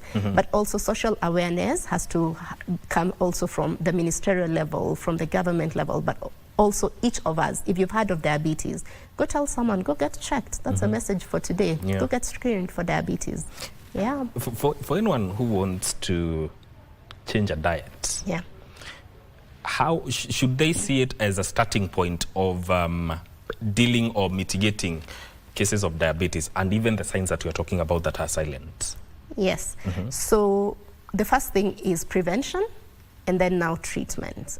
So prevention of diabetes is, yes, diet. And the first thing that anyone can do is cut out your sugar, cut out, you know, starch, carbohydrates, all these things that we keep on saying, eat more vegetables, eat more protein, take more water. But unfortunately, by the time you're having the symptoms of the increased thirst, increased frequency of passing urine, increased whatever, likely the disease has set in. Okay, so there's the prevention when you haven't had the disease, but then if the disease sets in, you likely, and you present with these symptoms, you likely have that. But still, our main goal is lifestyle change. So changing the nutrition, and now getting to the exercise part of it. As we close, I want you to talk to someone who is watching you right now. What is your message? And what is that one silent sign that you need to tell them to look out for? And seriously start looking out for it today so that they can identify what's going on. Yeah. Yes. So the first sign is it's silent. I mean, just not be a sign. Yeah. Okay, so you actually have to look. The other, if you're excessively thirsty, you're craving sugary things, you're passing urine a lot, especially at night. And then you have sexual dysfunction, especially in males, because people don't talk much about this, but this could be one sign of that. Then you likely have diabetes and you need to be checked for diabetes, because then it can save your life. Yes, asante sana daktari. Thank you very much, Thank you Mike. for making time to talk about this issue. This is where this conversation ends and the entire Good Morning Kenya. But I want us to cross over to Milimani Law Courts, where the race to fill the Supreme Court judge vacancy that was left by the death of the late Judge Mohammed Ibrahim has started. Let's cross over there and hear what's going on.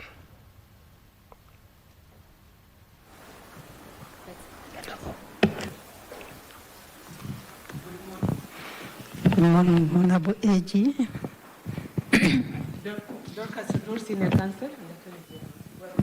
Thank you. Good morning. Good morning. Winfrida Mokaya, Chief Registrar. You're welcome. Thank you. Yes, thank you, Commissioners, for that introduction. Mrs. Makori, if you could start by telling us your county and your ethnicity. My county, eh? Your county. Thank you, Honorable Chief Justice. My county is Nyamira. Your ethnicity? Kikuyu. Kikuyu. You know why we ask those questions? Having served as a state officer, I believe they're important because there is need for inclusivity. If you can put the mic right at your mouth so that everybody can hear, including the media, who are interested in following this proceedings. Thank you once again. Can I be heard? I believe they're important. In my past life, I've served as a state officer, and I know it's important to comply with Article 10 on inclusivity, maybe Article 27 on non-discrimination, and regional representation. Very well. It's because of regional representation. Now, we will start this interview, but we like to assure our candidates to relax and feel comfortable. Although it's an interview, we like to have a very good conversation with you. We want to get the very best out of you, so please relax. And we will start because we want to know who is CS and Washeke Makori. What experience, skills, or knowledge do you intend to bring to the Supreme Court? Thank you once again, Honorable CJ. CS Ann Makori has many roles. One, as a family person. I'm a wife to a gentleman by the name Paul Makori. I'm a mother to 4 adult children. None of them is below the age of 18. I'm a community member. I'm a Christian by faith. And I serve in my church. I serve in my community. So that's my personal life. I'm a professional. I'm a lawyer by training, an advocate of over 30 years standing. I've also trained in, other than LLB, University of Nairobi. I have a master's of arts in leadership, business and entrepreneurship option. I'm also a very well-trained HR practitioner. I have a postgraduate diploma in human resource management. I'm a certified human resource practitioner. I'm a certified public secretary, certified mediator, and certified trainer. In terms of skills, have wide experience in work. I started my career as a young civil servant straight from college. I was employed by Public Service Commission as a state law officer, but the first batch of lawyers that was sent to support the Ministry of Labor back then and the Industrial Court, which was at the time under the Ministry of Labor. So my initial engagement was as a labor officer, mainly handling industrial relations. Job I did for my past almost 6 years. And that experience exposed me to the field of labor systems in Kenya, the trapezoism, the trade unions, the employer organization, and the government being the neutral party, and gave me wide experience in mediation, conciliations mainly, and CBA negotiations. And I believe I was part of the team that contributed a lot to the reports that supported the industrial code back in the day. I then moved from there and worked for ART, which was a hire purchase company and a fully owned subsidiary of ICDC. From there, I moved out of what I would call government, ventured into private sector, and went into banking. Worked shortly in mainstream bank, then moved to media, where I served for a number of years, and I grew to become the head of legal and human resource for the Standard Group. And while there, was part of the team that led in the transformation of the Standard from East African Standard to the Standard Group, and I was responsible for helping them put structures in the legal department, the HR structures, and that began my life in corporate governance. Then I was later to move to Faulu, where I worked again in banking, but microfinance, regulated environment, and that gave me exposure to regulated environment under the central bank, and the exposure to the economic realities at the bottom of the pyramid. I then moved to private practice for a short stint, then joined government again as the chair of IPOA. And that gave me exposure to the environment of accountability, human rights, and institutional governance. At Faulu, I was a general manager in charge of 3 functions: legal, human resource. I think that is enough scope of the area of your experience. Thank you. Mm-hmm. We want you to rocket those skills and experiences to the 4 jurisdictions that are exercised by the Supreme Court.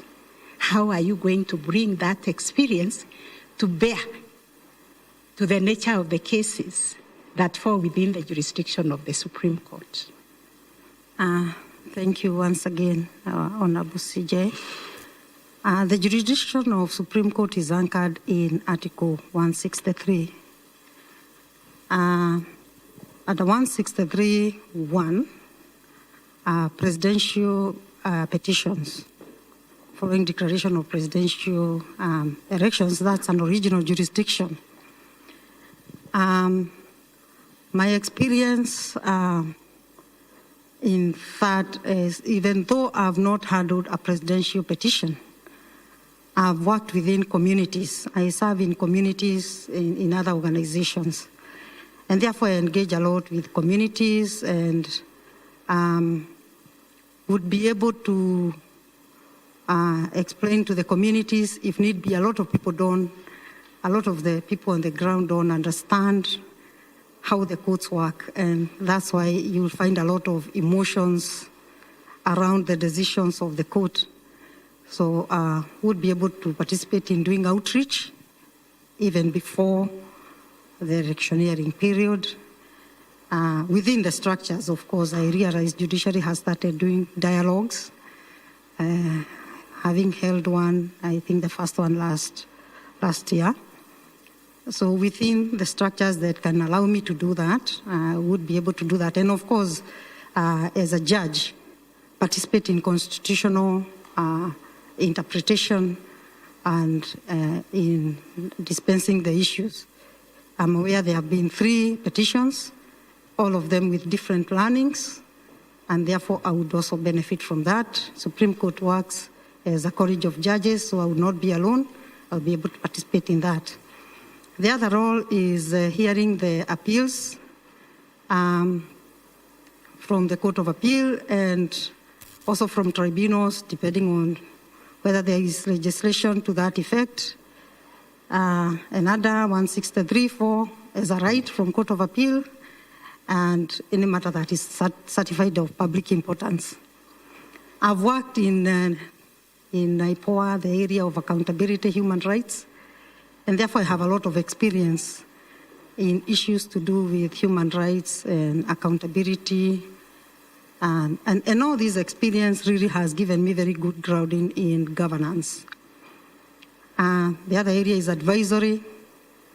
Though limited, I've worked in government, I understand how government works, so I would be a valuable asset in areas to do with advisory, even if it touches on county governments.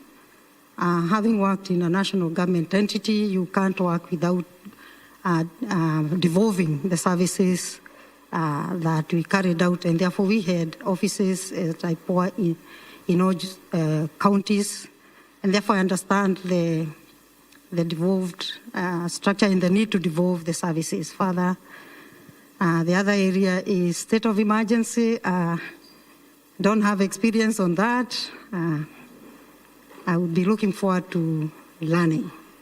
Very well. We'll move to the next area of the interview, and Justice Ishale will take it on from there.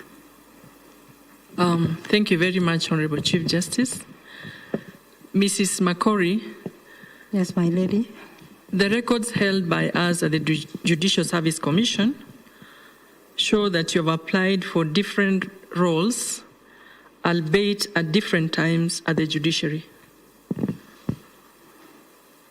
There is a time when you applied to become the Deputy Chief Registrar of the Judiciary. You also applied to become the Director, Human Resource. You also put in an application to be a judge in the Court of Appeal. Is there another pending application to join a tribunal? Yes, my lady. Which tribunal is this? Competition. The Competition Tribunal. That application is still yet to be processed. Is that correct? I never got any response, so I assumed I was not shortlisted. All right, maybe I can tell you that it is yet to be processed and it is pending. So given these various applications that you've made, could you walk us through your interest in these positions and how you assessed your fit for each of those positions? We'll begin with the Deputy Chief Registrar of the Judiciary. Thank you, my lady. Those are not the only times I've applied to judiciary. When I finished university, before joining the public service, I tried judiciary. But the interviews came almost the same time, so I was told, you've just joined public service, you can't join judiciary. I've always desired to serve in the judiciary so that I can contribute to the development of the law in this country. The Deputy Chief Registrar is because basically I believe that's a role that is administrative in nature, and handles the human resource for the judiciary. I'm a human resource practitioner. I'm a lawyer. So I believed I would fit within that system, and it would give me an entry point to judiciary, where then I would understand how judiciary administration structures work. And being a lawyer, I would work in an environment where majority of the people really are lawyers, judicial officers. But my experience in HR and administration would help me strengthen the structures. At that point, judiciary was still taking a lot of transformational initiatives. So I believed having participated in transformational journeys at the Standard and at Faulu, I believed I had valuable experience that I would bring to that journey as judiciary was trying to put in place its own structures. Very well, Mrs. Makori. I suppose that what you're telling us about the position of a deputy CRJ would also apply when it comes to the position of the Director, Human Resource. Yes, my lady. All right. What about the application in the tribunal? How did you assess your fit into that tribunal? I looked at the requirements. Basically, they needed somebody who is a lawyer, basic understanding of the law. Though I've not worked in the competition authority, I believe in implementation of the law. If you have basic understanding, you can work in any environment. A tribunal, other judiciary really is an entity that also contributes to development of decision making. It would give me the same opportunity that I've been seeking all my life, to participate in developing the laws, making decisions that could form precedents, and an opportunity again to serve within the judiciary. So assuming that all these positions were available. Yes, my lady. Including the position of the Supreme Court, and the Judicial Service Commission is saying, make your pick. Which one would you pick? Certainly I would pick the Supreme Court judge.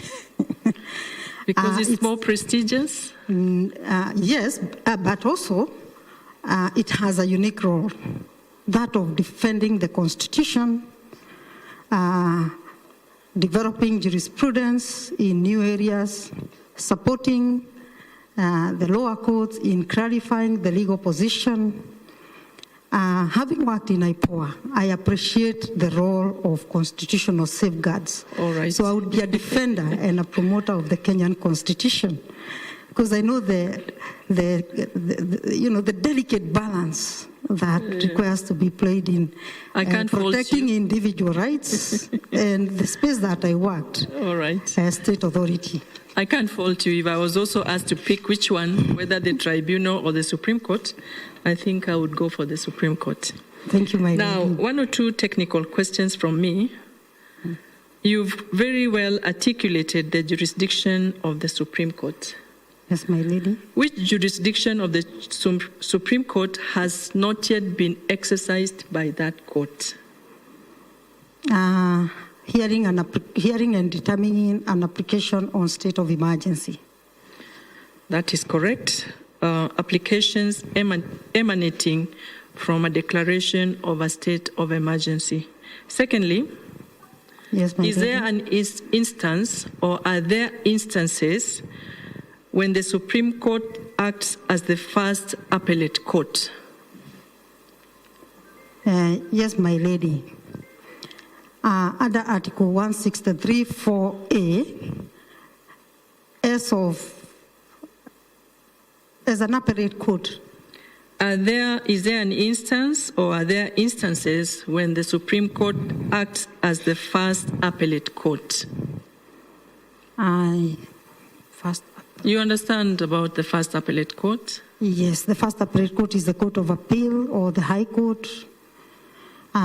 So when it has had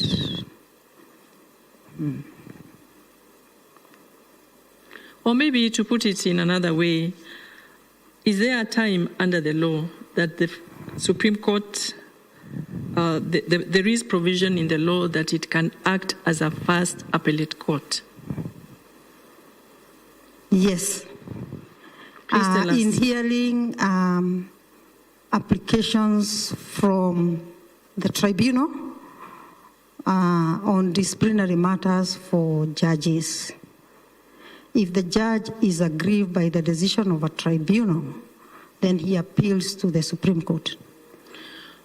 So what then is the role of the Supreme Court when it is hearing appeals from the tribunal? The past decisions that the Supreme Court has looked at, the first thing the court determined is that the judge has the right to appeal and to benefit under Article 47 on fair administrative justice, and that the court can actually look at the decision of the tribunal and determine the merits of misconduct, whether the threshold on misconduct was met, and can uphold that decision or vary it. So it reassesses and reevaluates the evidence? Yes. Thank Yes, you, my Honorable lady. Chief Justice. That's all from me. Thank you. Thank you, CJ. Council. Yes, Honorable Mwanza. Yes, before 2010, the highest court in the land in Kenya was the Court of Appeal. Yes. Then there was clamor for 2010 that Kenyans now reimagined the new order. Yes. And came up with the 2010 Constitution. Now, if you read the CKRC report, you'd see that there was an original intent by Kenyans of establishing the Supreme Court. The CKRC report has, in fact, summarizes what it says are arguments that were clear and convincing for establishing this court. Perhaps you can tell us 4 of those that were presented as the basis of establishing the Supreme Court. Thank you, Honorable Mwanza. Before the 2010 Constitution, the Constitution that existed did not have the participation of the people. And therefore, the Constitution that we have, we can say is the Constitution that affirms the sovereignty of the people of Kenya. Yes. And therefore, there was need to safeguard the interests of Kenyans in ensuring that Constitution is protected, is interpreted. Council, I want you to be direct in answer. So there was actually a reason why Kenyans said they wanted the Supreme Court established, and that is found in the CKRC report. The CKRC report summarizes the original intent, and in that report it says these are the clear and convincing reasons of why we established or we are establishing the Supreme Court. Did you have occasion to read the CKRC report on why Kenyans intended to establish the Supreme Court? I have not read it recently, but I know Kenyans needed the human rights aspect entrenched in the Constitution. No, there is a specific reason that is captured by the Committee of Experts and also in the CKRC report. It's a very clear intention, and that forms the basis of establishing the Supreme Court.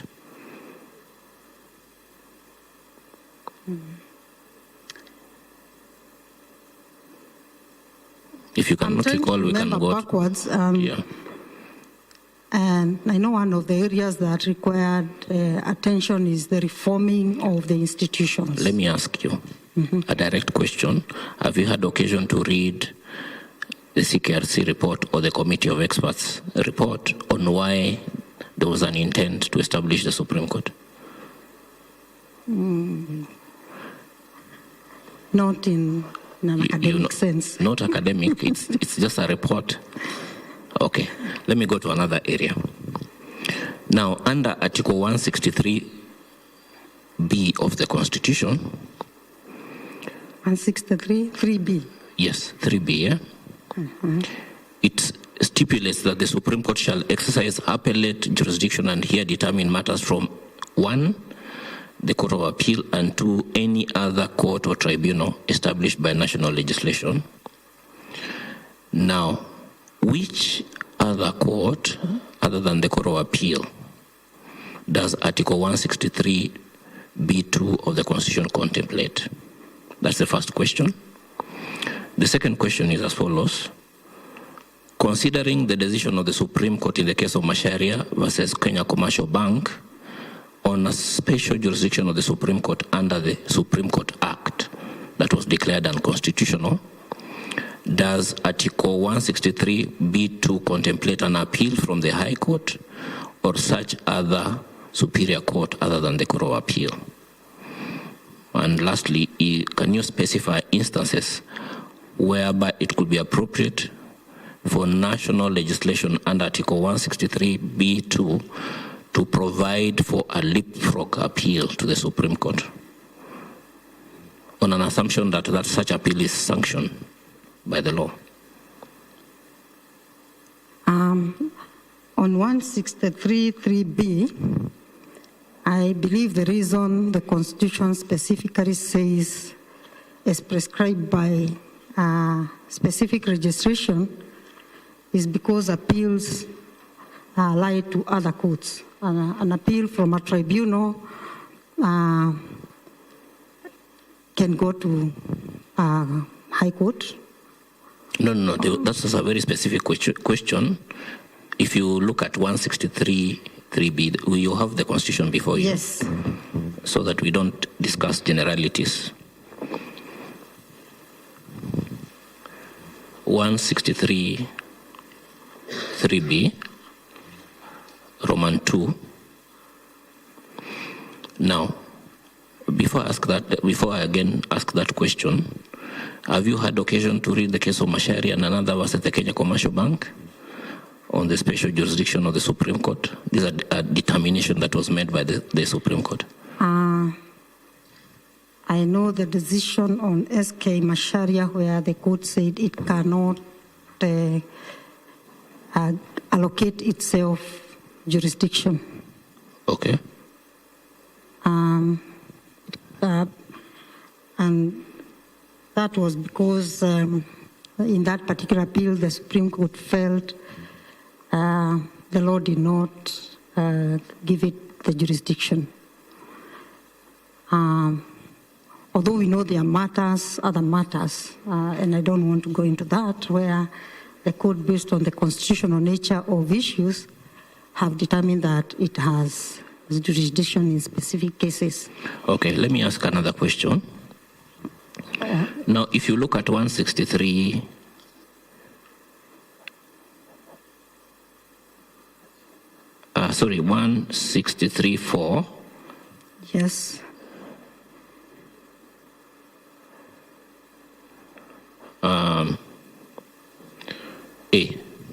It provides that appeals shall lie from the Court of Appeal to the Supreme Court, as of right in any case involving the interpretation and application of this Constitution. Yes. Okay. Yes. In your view, are those words synonymous, interpretation or application, or are they separate? And what would be interpreting or interpretation of the Constitution, and 2, application? The first one is to interpret, is to look at the actual meaning of what the crafters of the law intended. So you interpret what the law intended to achieve. Application is in what circumstances then can that law be applied? So are those separate jurisdictions under that A? No, they cannot be separate because once you interpret, then you determine the circumstances under which that law then can be applied. So can, for instance, an issue arise to the Supreme Court on application of the Constitution that does not involve interpretation?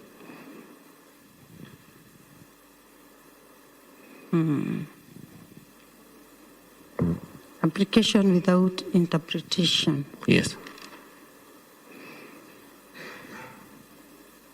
Yes, I think an issue can arise. If you can give an example. On application.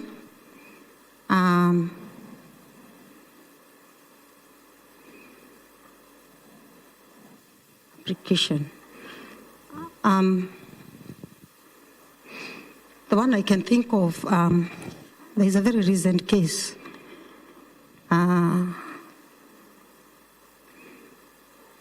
Where the decision of High Court, I would call it in structural interdict, Okia Umtata case, and I think that was the decision of Justice Mrima, who is seated here. The High Court had followed the decision in Mitubel and decided that Parliament had unduly delayed passing the law that would then transition tribunals to be under the judiciary. And the High Court held that there was an undue and reasonably delay in line with Article 259(8). And the Court of Appeal agreed with that decision. But the Supreme Court said there was another aspect that should have been looked at, the intent, the intention and the desire, the intention to implement. So I think in that particular matter, the issue was not application. It was not interpretation of what the existing law is, but whether then structural interdict can apply in the circumstances under which that application came. So is this provision applied in either or? Can be in either where the issue of interpretation is not in question, but can also be both. Okay.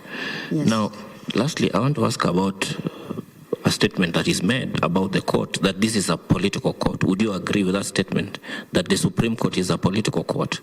And if you do, what would that imply? Within the Vision 2030, we have different pillars. Not Vision 2030. We are discussing the Constitution.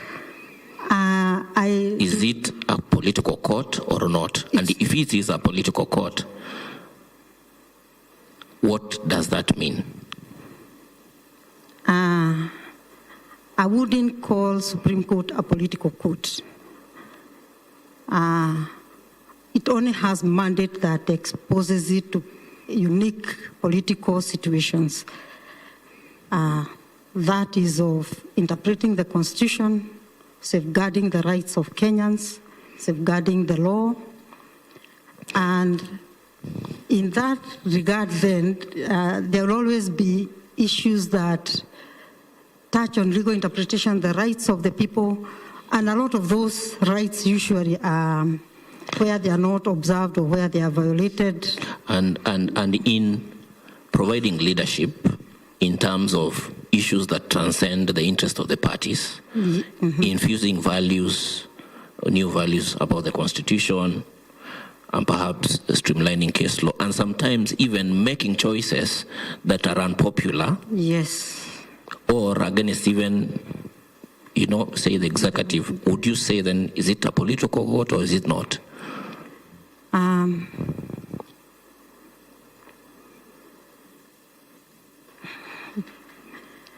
I don't think it's a political court. It's a court that has a mandate that touches on separation of powers. Okay. I know. Because if we call it political, then how will Kenyans feel when they are coming to a political court? They have the confidence that wouldn't it give the connotation that it's always fighting, it's always causing? No. You know, you are sitting at a very high table where you will be among 7 people if you are nominated to determine what the law says with finality. Yes. So you cannot sit on the fence. We must hear you so that when you're assessing you in 360, we know where you stand on certain issues. I don't think it's a political court. Okay, lastly, let me just ask this. I said that was the last, but having had what you've done for the last 30 years, yes. Okay, would I be correct to say that you've, 80% of your time focus on human resource and management? With a lot of respect, that's not a correct position. Okay.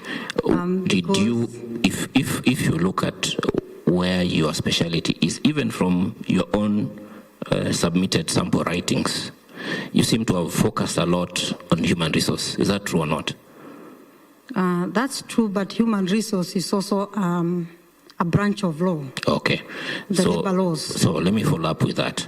Secondly, if again I look at your sample writings, they seems to suggest that in terms of interaction with the court, because you've submitted sample writings with respect to to a matter you did in ELC.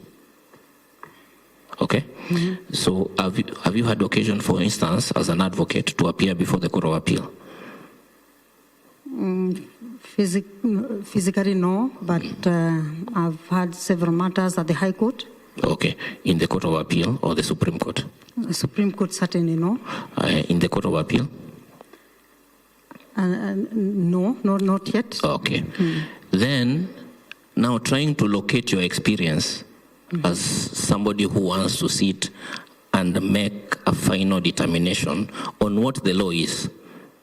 Actually, it's a position of stewardship that you are given by Kenyans to say when we are disputing about what the law is, whatever the 7 of you say, we will accept it. Is that true or not? That's true. Kenyans have to comply with, with the decision now, of the Supreme Court. Locating and tracing your life history for the last 30 years, would you say that you are the person and you have the experience for this high calling? Yes, I do. In fact, I'm the best placed because my experience spans several sectors, and not forgetting I've had the opportunity to lead a national entity. No, I understand that, but now we are discussing the law. Now, in terms of, have you sat before in any tribunal as an appellate judge or in an appellate capacity? I've appeared before High Court representing a client in an appellate matter. In the High Court? Yes. But as you've said, you've not appeared in the Court of Appeal or the Supreme Court? Yes, I haven't. Okay. That's all, CJ. Maybe my lady, to answer Honorable Mwanza, we are all lawyers, different exposures, and I think different capability to interpret and apply the law. Only that we've worked in different sectors, applying different sets of laws, but law is law. And I'll not be sitting alone. I'll be sitting in a college of judges. So where I may have gaps, I believe I'll have the opportunity to learn, and I'm a quick learner. Very well. We'll move on to the Honorable Attorney General. Yes, good morning, Anne. Good morning, Honorable Attorney General. A famous advocate by the name Oliver Wendell, who died in 1935, was a jurist and associate justice of the Supreme Court of the United States of America. So he once said that the life of the law has not been logic, it is experience. What is your take? That's very true. The best way to learn the law is experience, exposure to different aspects of it, opportunity to engage with it from wherever you are, whether it's academia, whether it's practice, whether it's the bench. If you just read law and sit at home, certainly you'll get rusty. So I believe that's true, and that's why we seek to keep practicing and keep reading. So what is that special attribute or experience that you think will bring to this court to complement the expertise that is already there? Thank you, Honorable. Unique. The unique experience that I have is that as I approach judiciary, I do so with a lot of governance experience. And therefore, I'll be bringing an all-rounded legal practitioner with experience in practice, public service, private sector, commercial sector, corporate, human resource, and therefore a lawyer who is molded through accountability. Can we house that experience in a particular branch of law that is within the jurisdiction of the Supreme Court? Mainly in civil litigation and commercial. Commercial division and commercial division mainly.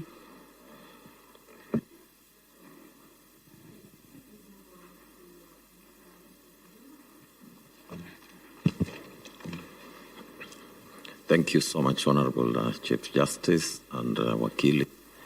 Once again, welcome. A very short discussion from my first is sitting as a judge in any court, be it at the first level of the superior courts, or the appellate COA, or the Supreme. Whenever a judge is applying, rating the Constitution, it is imperative for the judge to understand the historical background of the issue at hand. Why do you think that is important? Thank you, my Lord. It is important to understand the historical background because it raises the basis of the legal issues that need determination. Without a proper understanding of the background, the judge may not understand what the parties before him or her is seeking to achieve. So it's important to understand the background of every dispute that comes before the judge. Background of the dispute, say, I'm referring to the understanding of the historical background, that provision of the Constitution, not of the case before you.